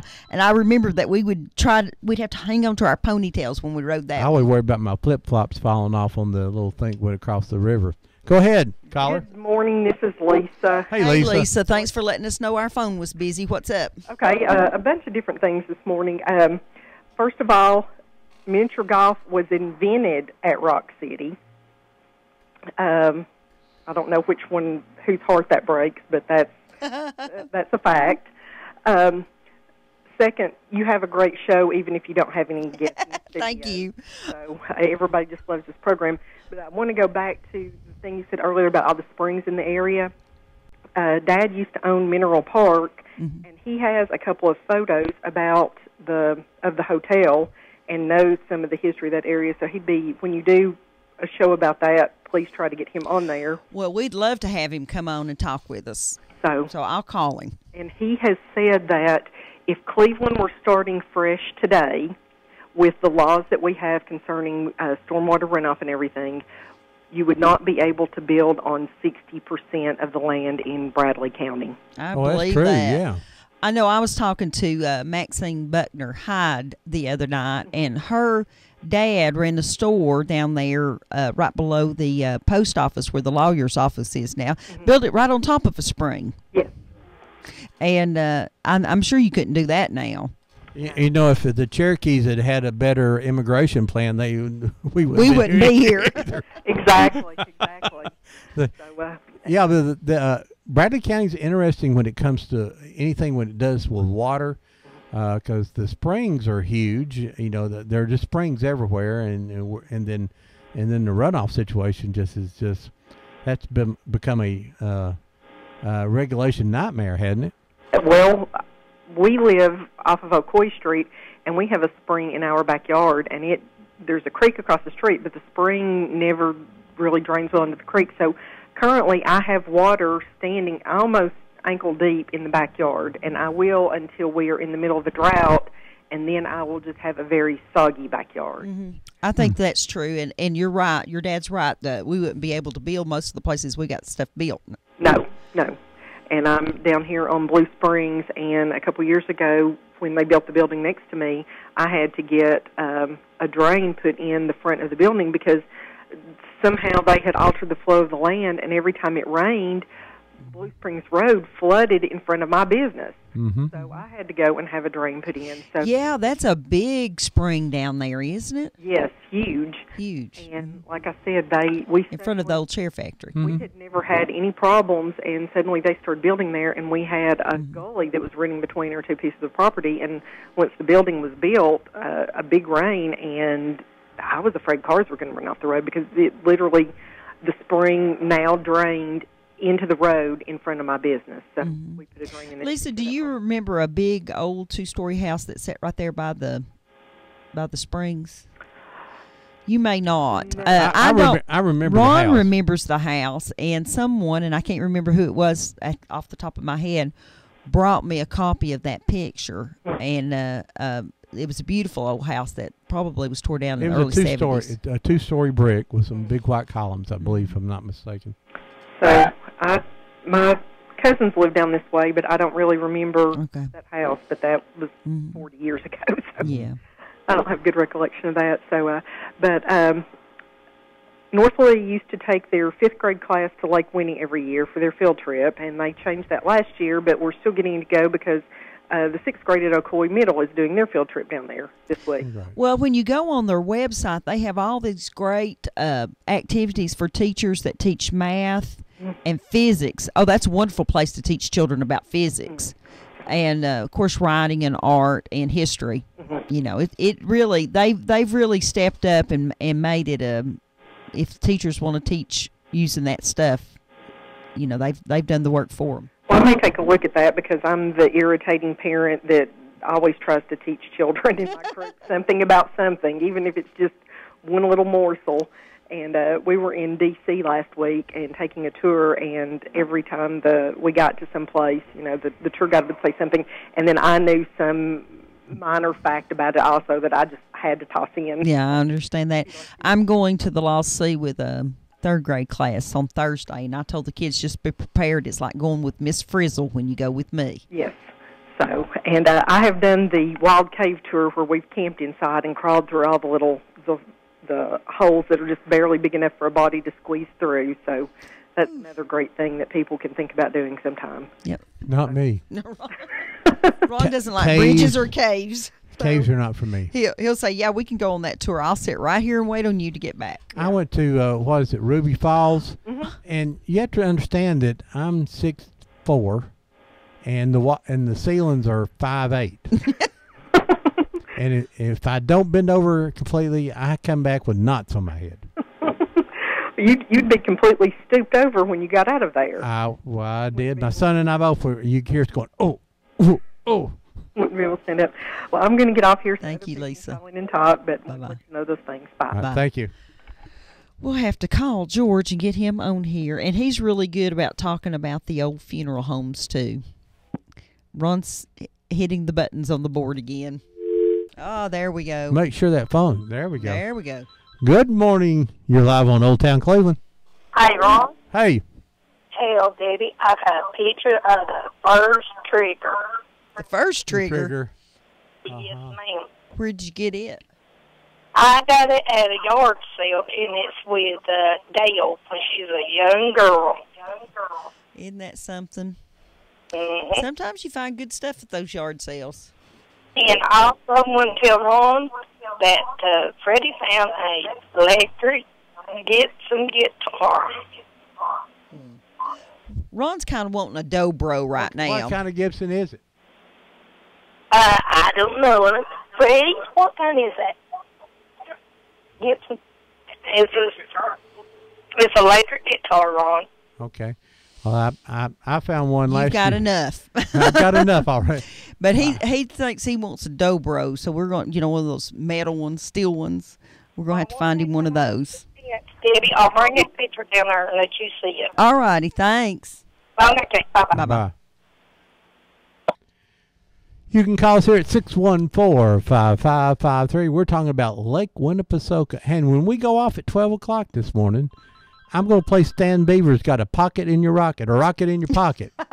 Yes, better that you got a rocket in my pocket. Hope you still listening, Stan. Good morning, you're live on Old Town Cleveland.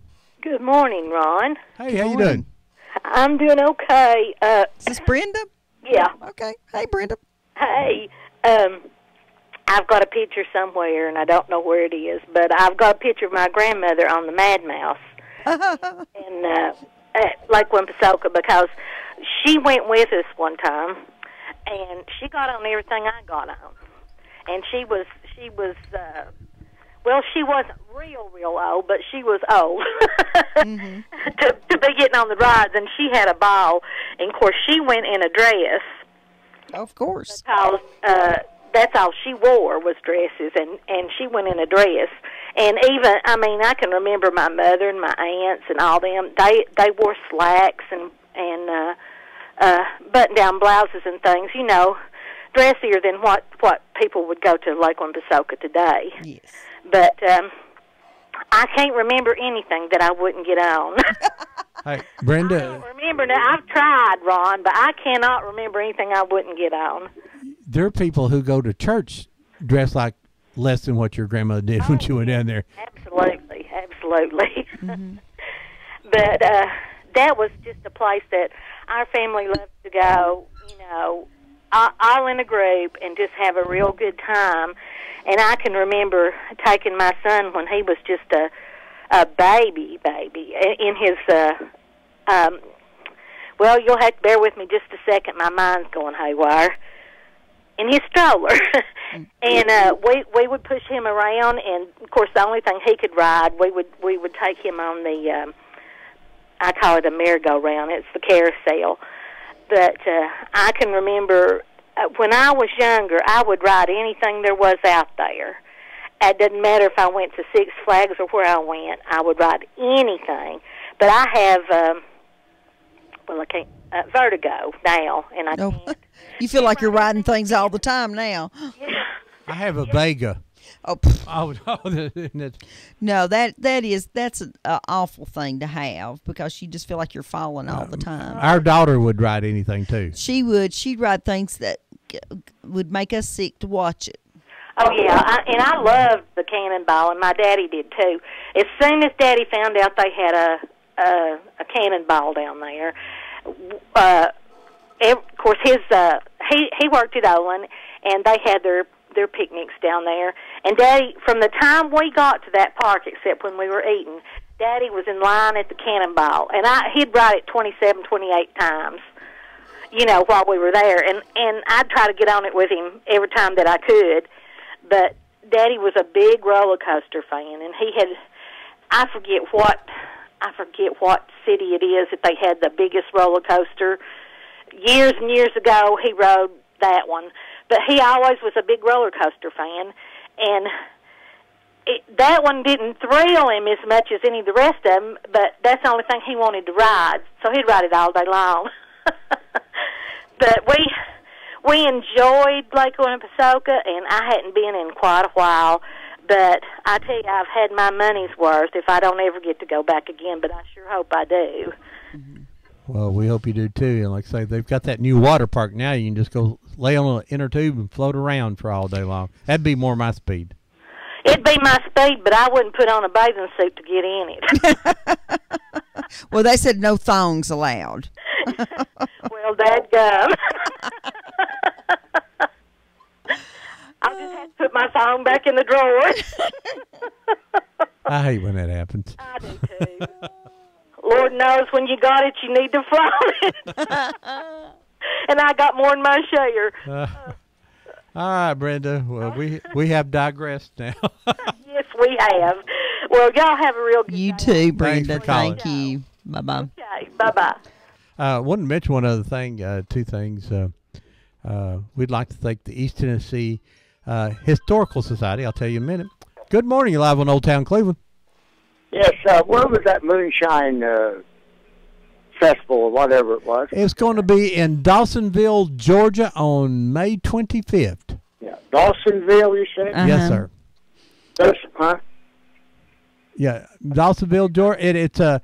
They've got the Georgia NASCAR Museum there. Yeah. Well, I think it's only like $4 to get in, and it's well worth it. Yeah. I mean, they show an old video of the early racers and talk about how racing really dirt track racing really started there. Yeah. Now I still didn't catch where it was at. Okay, Dawsonville, Georgia. Dawsonville, Georgia. You'll just have to look that one up on a map. I couldn't get you there right now if I had to. You go to Chatsworth, take a left, and go across the mountain. Go to Ella-J, and then you'd go over. Yeah. It's a day trip. I'll tell you that it's going to be a couple hours of driving, and then but it's worth it.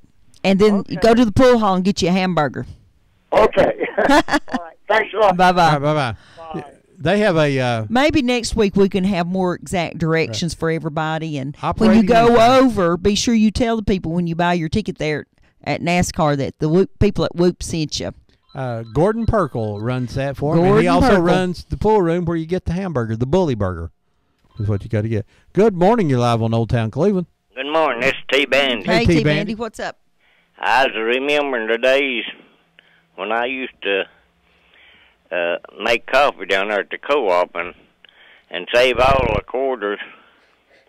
I sold the coffee for a quarter a cup, and I'd save all my quarters, and we'd go down there at that shuffle ball or whatever you call it, and I'd bring back a garbage bag full of toys and give them to the kids down at the co-op. Yeah, I remember that too. Yeah. He was quite the shuffle ball person. Yeah, I like that. But they moved it, and we hadn't been back too many times since they moved. Yeah, I think at one point in time they just had one building out there in the center of that very first Right, part yeah. that was nothing but that game. Yeah, I know it. And then I think when they came, but they'd been there so long that all the paint and stuff was wore off those balls. Yeah. But they would roll good and pay off I good. got to where I could get a prize every time. Yeah, he's one of the kind of guys that they were kind of glad when they saw him leave because he'd won all their prizes. Yeah. No, I got a fish truck coming June the 1st at 11 till 12. Okay. And they got all kind of. They got all kind of fish. They got a new catfish that's bred between a blue and a channel. Oh, okay. Now, do you have to pre-order, or can you just pick them up that day? Well, it's better to pre-order, but you can come and pick them up anytime. They have them in there that you feed the other fish and have them carpet eat the grass out of the ponds. And I sell more of them this time of year than any of the others. Now, where if they want to pre-order or ask you about it, where do they call you at? 478-2405 or 310-6918. Thank All righty, you. thanks, T. So if you need some fish. Have a nice day. All right, thank All right, you. bye-bye. Bye. You know, that's an important thing for people that own ponds is to have Oh, the yeah. right variety of fish and stuff in there. And if people have even I'm lakes, glad small that, lakes. the co-op offers that service for people. Yeah, small lakes is Lakes. important to you. Right now, all Bradley County is a small lake because it's rained so much. Well, all the small lakes are big lakes right now too. Good morning. You're live on Old Town Cleveland. Is this the award-winning Whoop radio specialist? It is. Who Thank is you. this? Okay. Is this Bubba? This is P-Dab. Oh, P-Dab. P-Dab, how I are you? hear who you are now. Okay. I just wanted to call and congratulate you on your award. That's pretty special. Well, we were real proud, especially when we got to Knoxville and we're sitting there among people that were the historians for Oak Ridge, and they had done documentaries and written books and done things for 30 and 40 years that got the same award that we got. So we felt like it was a big honor. Yeah, yeah. And for people who don't know PDAB, the East Tennessee Historical Society gave Old Town Cleveland what they call the Community Award for our efforts in saving history in the community. And then our son won for the documentary Caney Creek the award of distinction for one of the best history projects in Tennessee, East Tennessee. That's good. Yeah, and they came all the way from Knoxville to present that to him Thursday night, and I was real impressed with that. Okay. How'd it go Thursday night? Decent crowd. The museum people said, 50, 60 people, and which is a pretty good crowd. Thursday night crowd. And so, we were happy with it. And the people, of course, everyone there seemed to enjoy it, and that's the important thing. Right. And I enjoyed the show. I didn't get to catch much of it today, but I enjoyed what part I did get. So. Did you ever go to Lake Winnepesaukah? Did I? Yeah. Yeah, but I never did have enough money to play all them games or anything. I always had to watch other people. But I enjoyed it every time I went. We had our company picnic down there a couple of times from playing Allied Signal, Bendix, or what you want to call Right. it. It's about like Magic Shell. It changes names about every 30 days. Yep, there you go. Well, I like I say, when I was dating Deb and she was in high school, her parents both worked at Magic Shelf, and they'd have those picnics, and there are several, 2,000 or 3,000 people there. Huge. And lines for barbecue, and then the rides were all free, and then of course Duracell's done that, and Bendix. There's just a lot of companies who used to do that. Mm-hmm. Oh yeah. All right. Thanks, P-Dab. All right, bye-bye. Ron, I have a history mystery this morning. All right, history mystery. Down in McDonald on South Lee Highway, the historical marker has disappeared. For DeSoto.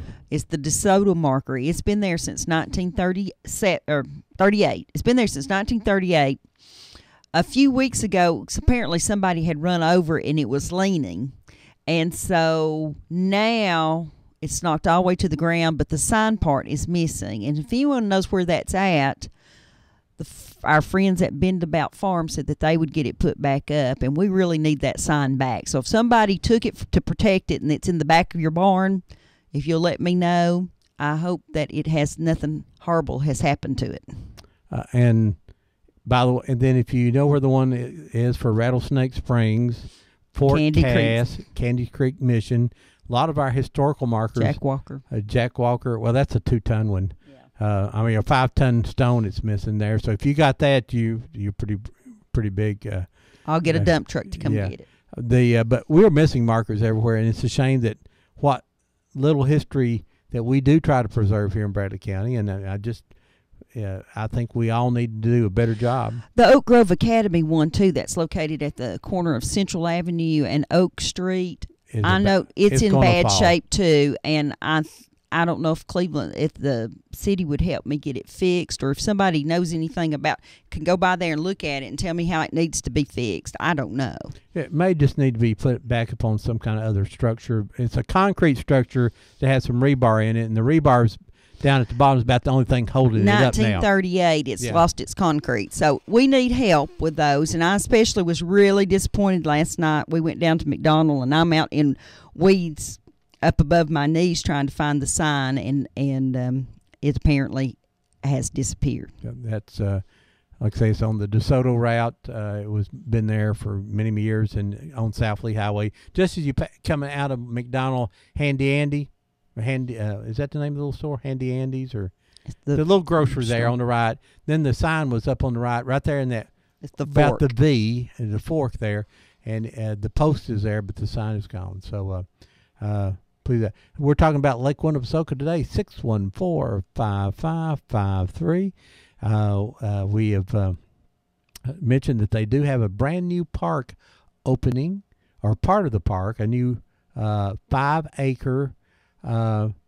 Ride or rides called Soka, and it's at Lake Winnepesaukah, and then you're going to Soka. And when you get there, it's got a lazy 5-mile river. Not a 5-mile, but it's got a big lazy river. It runs around the whole thing. Then it got towers for water slides and all kind of other water games. And in other words, you'll need to take something that you plan to get wet in. And even if you're walking by, I think they got little water cannons. They'll shoot people and that, just. I was noticing one of the old pictures you had up there a while ago, Ron. I think in the early years, in 1940s, they had canoes out there that you could canoe ride. Of course, now they have the little paddle boats that you paddle, and then we were also showing pictures of the little show boat that used to be on there. That was basically a big pontoon boat. But when I was a kid, I thought it was huge. And then they had it parked for a long time, and it was a concession stand. But I think it may be completely gone now. Now, I enjoyed the antique cars that I thought I could drive. And my goal was not to touch that little center metal piece, If I could stay in the lane, and, of course, I found out I couldn't drive very good, And then they turned them to little race cars, and what you always, and it said, do not bump the car in front of you. Yeah. Uh-huh. Yeah, if you could get there, you was going to bump them and get them out of your way, so. I think the antique cars are still there. Are they? The ones that look like the little T models. Are they? Okay. It's been a while since I've been there. And the Tilt-A-Twirl. Tilt-A-Whirl. And the Scrambler. And then you remember the thing? It looked like a pirate's boat, and it swung out over the lake. It's still out. It's still there, that was a big one too. And what's the thing where they play the rock and roll music extremely loud, and you go forward and you go backwards? The Himalaya? Yeah, Himalaya, that's it, yeah. And then at one time, many, many years ago now, when the season ended here, they would pack up a lot of those smaller rides, those kiddie rides. A lot of them were small rides, and they took them and went to fairs. Yeah, now there was a group They don't do that anymore. There was now. a group that leased Lakeland Pasoka for quite a few years, maybe 7 or 8 years or something, and the family took it back over in the last few years. But I think they were the ones that did that activity. And I'll tell you that Lakeland Pasoka, when it comes to being organized for school groups and stuff, they've got their act together. They can really help you out and get you in and get you out of there and stuff. Like I say, it's a one price to get in, and you can go do a search for Lake Winnipesaukee. If you'll type in Lake Winnie in Google, since you can't spell, because you got to be careful. There's a lake. Maybe everybody else can spell it wrong. All right, spell it right now. W-I-N-N. No, you're reading it. Give me that piece of paper.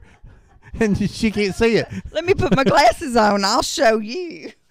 WINNESEPSAUKAH. No. WINNESEPSAUKAH. That's what I said. No, your P was in the wrong place. Oh, I hate that.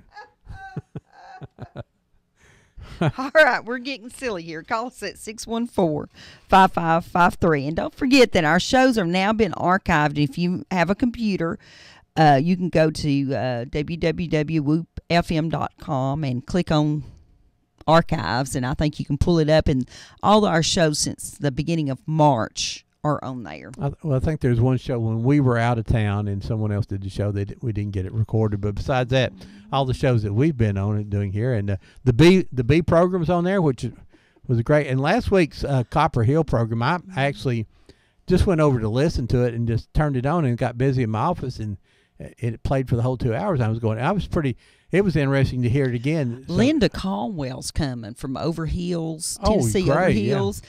And if you don't know, those are the folks that she's located in the Etowah Depot. Right. And she's going to be another one of those people. Talk about the old line that goes around the mountain. The railroads and the Trail of Tears. Incredible. Good morning. You're live on Old Town Cleveland.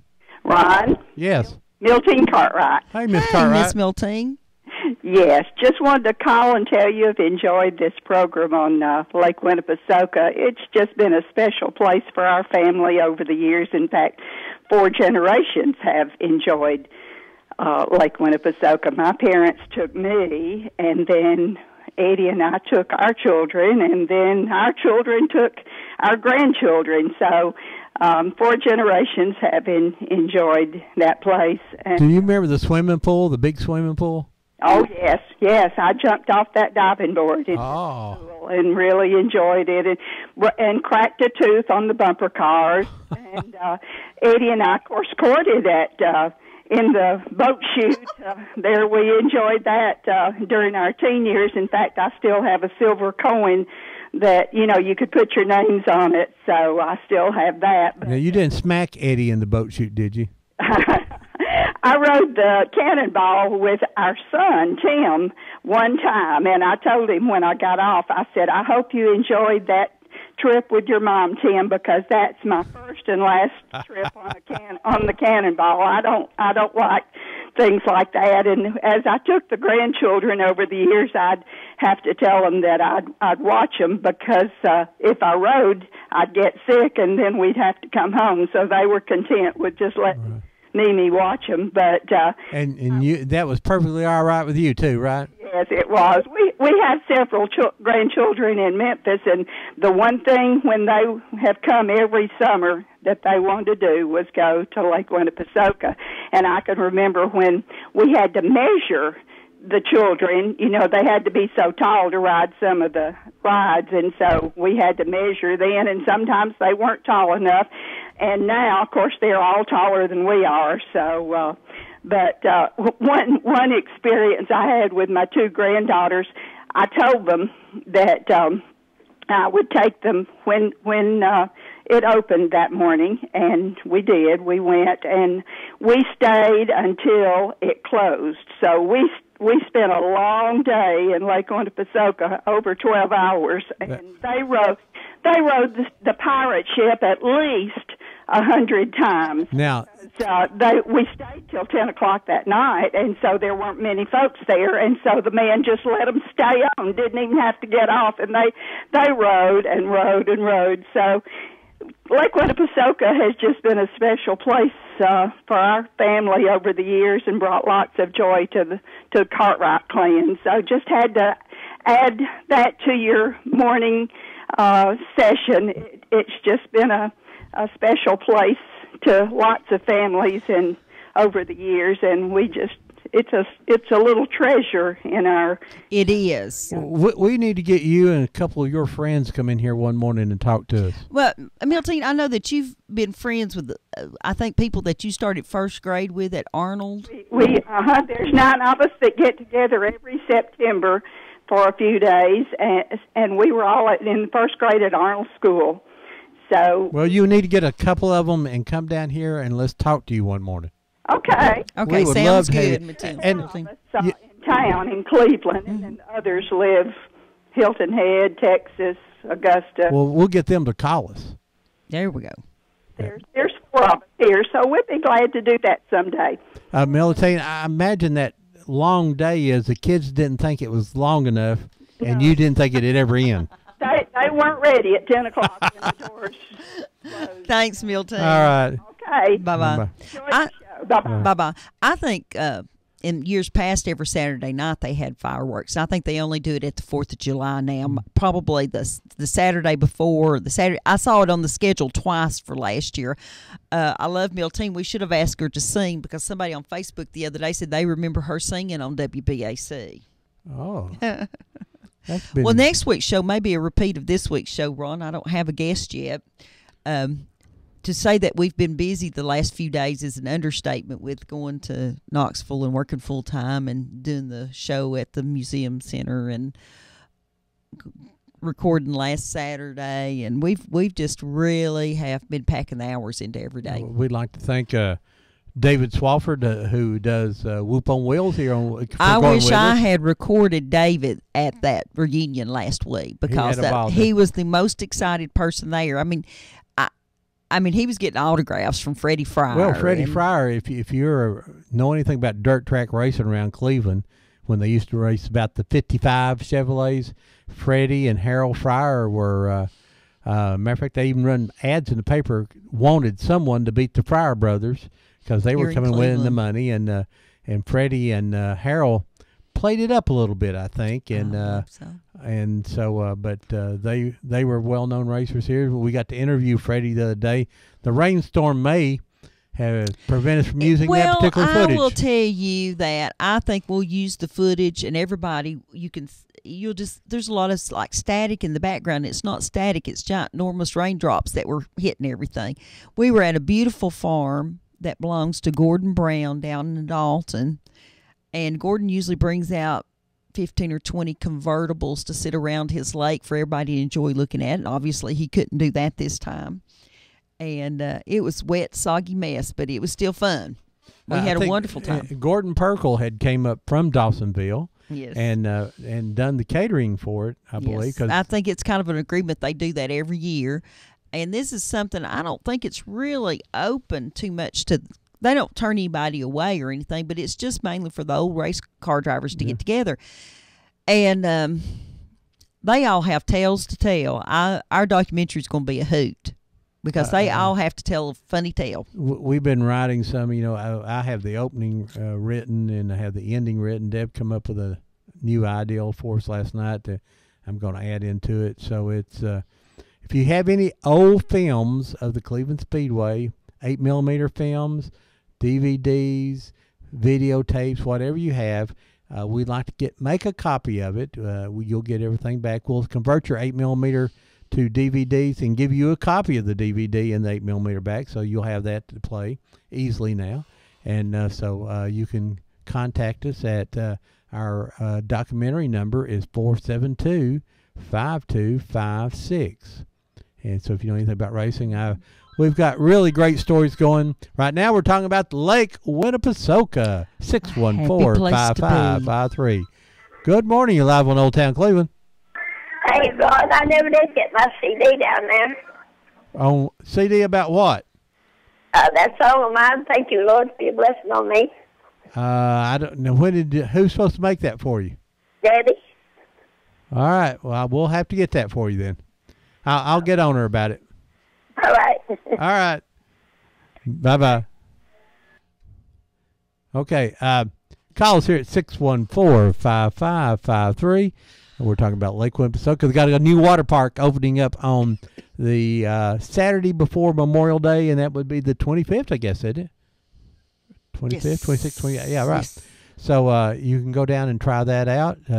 If you go to Lake Winnepesaukah and go to their homepage, they'll tell you all about it, all the things that's going to be on there. And Deb, when your family went down, you'd take all your sisters and their kids and your mom and dad, and you and I would go down to. I remember taking my grandma and her sitting in her little cotton dress watching us ride stuff. And just and feed those carp that popcorn. I wonder if those carp are healthy. I don't know. I've seen some pretty ugly ones. I remember, too, when people used to be able to stand. Now you have to go to one spot and smoke. But everybody used to smoke all over the place. You know, then people would flick a cigarette butt in there, and that big old fish would come up, and they'd get it, and they'd go down to the bottom, and in a few minutes they'd come up, and they'd spit it out. Of course, I thought that was hilarious as a child. But I remember my dad, too, sitting there and feeding those things all day long just to watch them. But and I wonder, too, you know, they were saying the other day in the newspaper, and they had a picture of it in the Chattanooga Times, where they had drained, during the wintertime, they basically drain the lake and down to pretty small amount of water, I believe. And can you imagine all those big fish being down in that one little small part of the lake? I think that's the water there is always terribly cold too, because of the fresh springs playing into it. I think there are some requirements now, age-wise, because one night they decided they were going to close 90 minutes earlier or something, and they had a teenage sort of riot there. But so I think there's some kind of if you're under 18, you have to be accompanied by an adult or something now. If you're looking on the internet right now, we have a picture of Cannonball sitting on the Cannonball ride. Like Deb said earlier, that was a dog that just showed up when they started building it, and it sort of got adopted, and his name was Cannonball. And so they use that as a lot of their publicity photos. And so we got about 4 or 5 more minutes left. Make sure if you want to tell your story, if you went down there with Magic Shelf or Duracell, or did you get smacked on the boat chute? I do remember, though, that first year that the Cannonball was open, we could ride everything else for free, but there was one ticket that allowed you to ride the Cannonball. But however, everybody over the age of 25 gave me their tickets, and I rode till I was silly. Yeah, I rode it a lot, and then today. Oh, and you'd wait in line 45 minutes or something to ride the Cannonball. I wouldn't do that now. You wouldn't ride it or wait in line 45 minutes. Either one. Yeah. I would wait. Well, I would wait in line for the barbecue, but not for the. Places like Disney, or especially Disney, is fancy smancy now with the iPhones that you can call ahead and see what the wait time is on rides, and you can make a point. Yeah, you can schedule your ride. You would just schedule yourself. Good morning. You're live on Old Town Cleveland. Good morning, Rod. Good morning. How you doing? Good. Doing great. Well, okay. I'm not a rider person. I'm like the lady that just called in. I get sick if I ride up the mountain in the back seat of a car. It's just terrible. But anyway, I used to take my kids down there, But I'm going to ask you to play my CD that I asked you the other week, Swinging. Yeah, I'll add that on the list here. I think that is such a clean song, and he does a good job. Now tell me what the song is. Swinging by John Anderson. Yeah. Okay. It is beautiful. We can do that. Okay. Just a swinging. And have a nice day. Thank you for listening. Right. Bye-bye. We have very dedicated, wonderful listeners, and that's why I get up early on Saturday mornings and come in and do this. We were down at the Rebel last night, and if you haven't heard, the Rebel has started being open now on Thursday, Fridays, and Saturdays from breakfast to late in the evening. Late in the evening, for them it's about 8:30, I think. But we were down there last night, and Shane Lowe was singing music live, and everybody was having a good time. Some folks were singing along, and some people were just munching on those good old onion rings those are not frozen onion rings, folks. Those weren't on my diet either. Let me tell you, there was and I wouldn't share mine, so he had to get his own order. Shane, a good friend of mine, Doug Odom, come in. I seen him. His dad was Tino Odom, and a lot of you will remember him from the Starview, and he was an umpire around here. So I think Cat Dover was there. Cat and I and a couple other guys. We helped sing on a little. What was the song?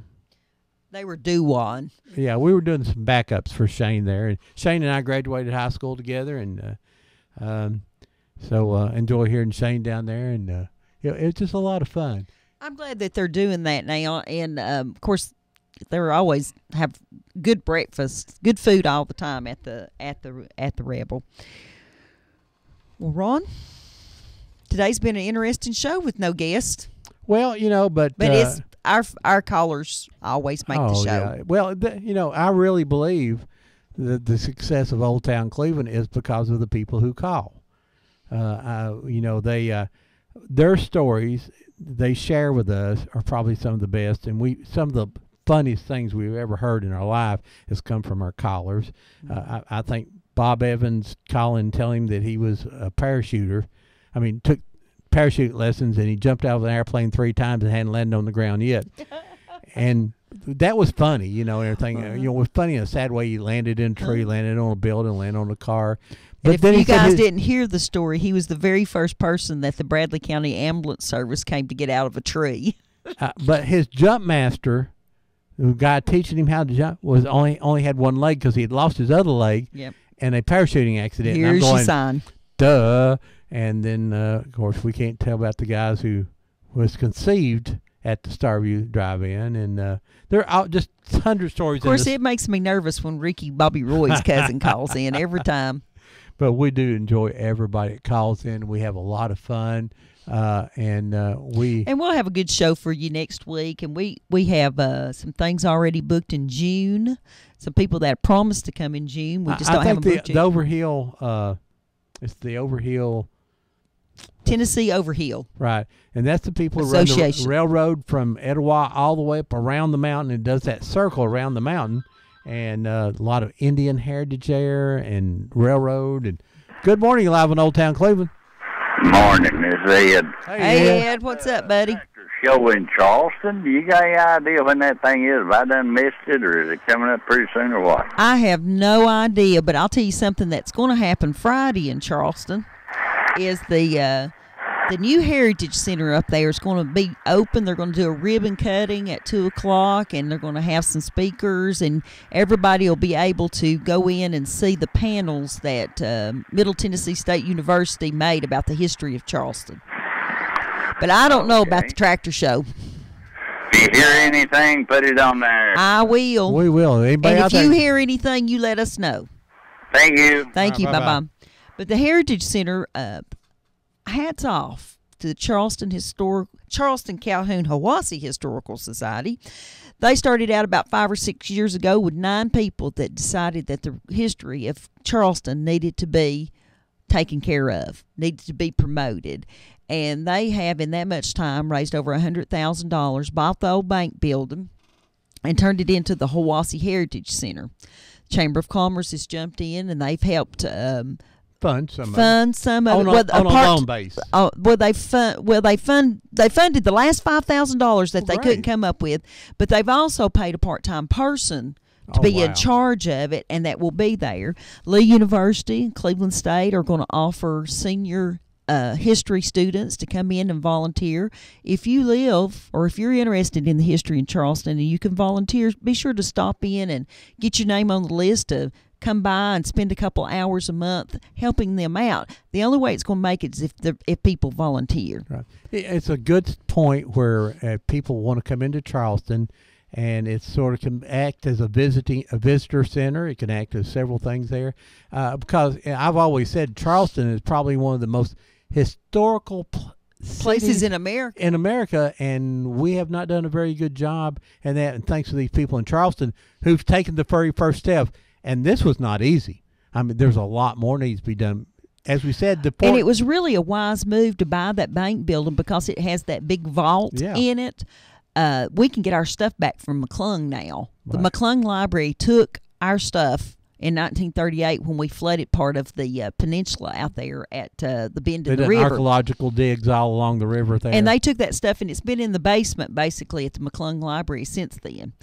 And we can now ask to get our stuff back on a long-term loan because we can store it in the safe, and it will be safe. Okay. Our sign, it says Fort Cast, which was where the Trail of Tears, or all the orders from that, which is a 4-mile wide, 12-mile long strip there. The sign is even gone now.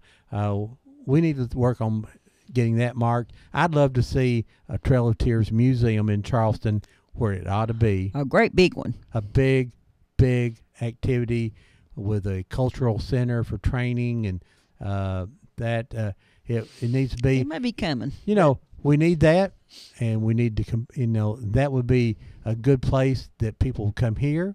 We need, and if you want to donate a lot of money, we need some more down at the museum also, the museum at Center at 5 Point. We've got a lot of stuff we could be showing, but we don't have a big enough building right now. Well, we've got us a director that's on his mind. Man, Hassan is doing an unbelievable job down there at the museum. You'll see some changes down there. I think they're all very, very positive, and I like what he's saying. Basically, this is going to be a history museum, what he wants it to be. And so if you haven't met Hassan, go down there and meet him.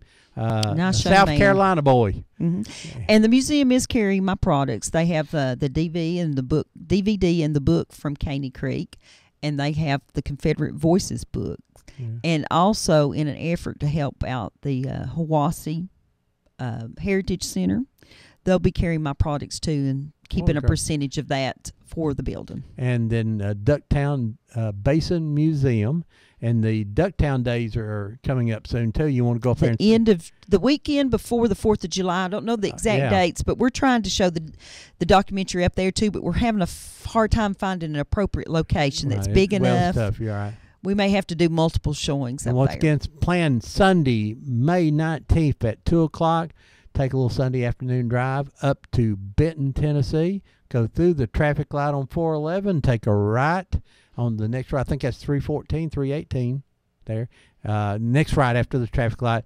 It's the big church there on the left. And I've been telling everybody you go through the traffic light, past the Sonic, and take the road on the right. And also, we need to also mention that Marion Presswood, Polk County, also won one of the East Tennessee Community Awards for her efforts. And I think pretty much everything else was Knoxville or Oak Ridge and all that. So basically, big cities. Polk County and Cleveland were represented very, very well by this program. Then everything that Marion Presswood does over in the Polk County area, she really writes a lot of articles and saves things, and we're really proud of that. So, folks, it's time for us to go out here. Now, as I promised, 2 songs we're going to play here. First, you'll hear, this is Whoop FM, and then you're going to hear Stan Beaver play I Got a Pocket in My Rocket. No, I got a rocket in my pocket. Did I say it wrong again? I even read it wrong, Stan. I've got a rocket in my pocket. This is what helped him become in the Rockabilly Hall of Fame. And then someone wanted to hear swinging. Just a swinging. And so that's what we're going to do. We'll see you next week right here on Old Town Cleveland, 10 o'clock. Tune in. Be sure that you're writing down your history, because history's not history until somebody cares enough to record it or write it down. That's right. We always say, get those old pictures from under the bed, out of the closet, out of the drawer, and write the names on the back of them. Talk to your grandmothers and your grandfathers, your aunts and uncles. We'll always know what happened at Pearl Harbor, folks. We may not remember what happened down your street and with your family, and it's history if you write it down. See you next week. Bye-bye.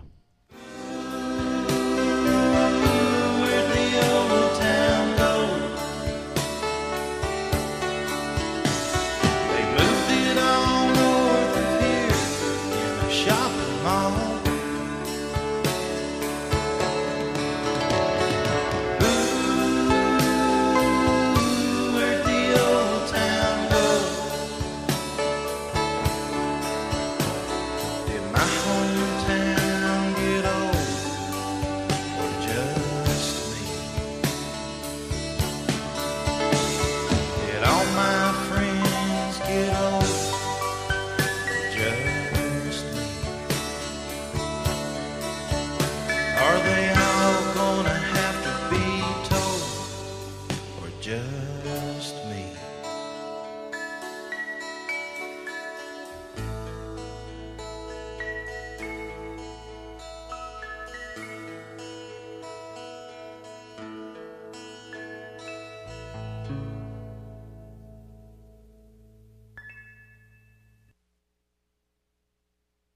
You are listening to WOOP-LP, Cleveland, Tennessee. Whoop FM is a broadcasting service of the Traditional Music Resource Center, and we play America's original music.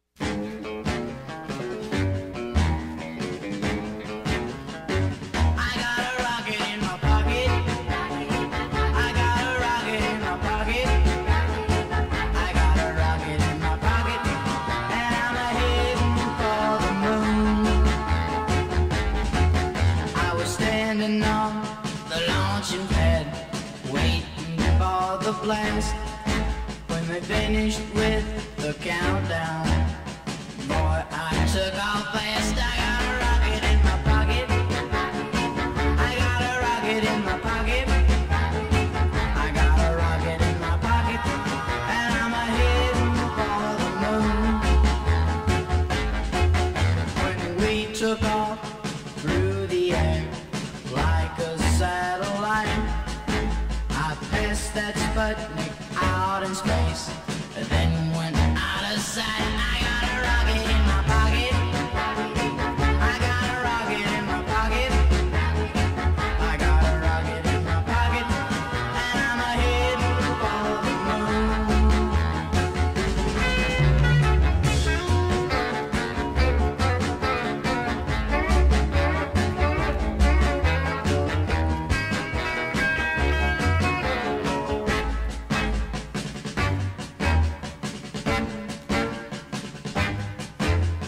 radioed Canaveral. Everything was A-OK. I'm gonna beat the Russians to the moon. I passed them yesterday. I got a rocket in my pocket. I got a rocket in my pocket. I got a rocket in my pocket, and I'm heading for the moon.